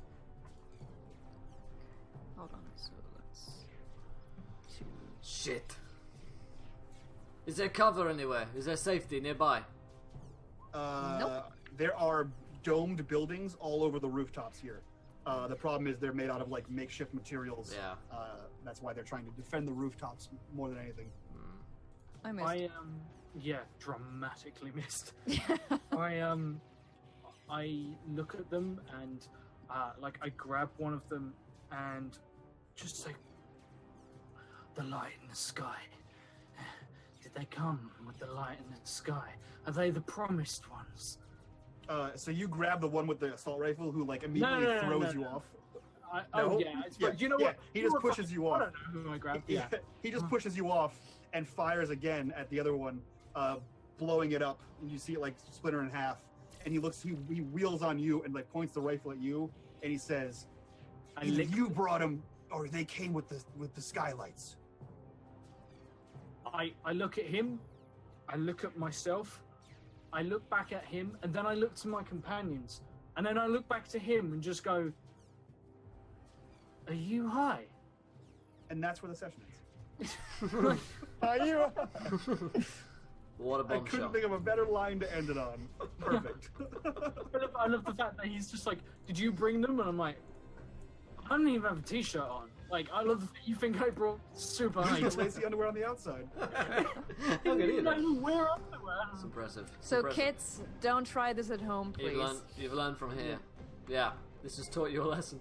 But yeah, that's what we're don't going do to be drugs, guys. wrapping up today's episode. Drugs are bad. Stay in school, etc. And yeah, we're going to be wrapping up today's episode. We'll be back tomorrow, of course, which is Tuesday. Oh, there it is.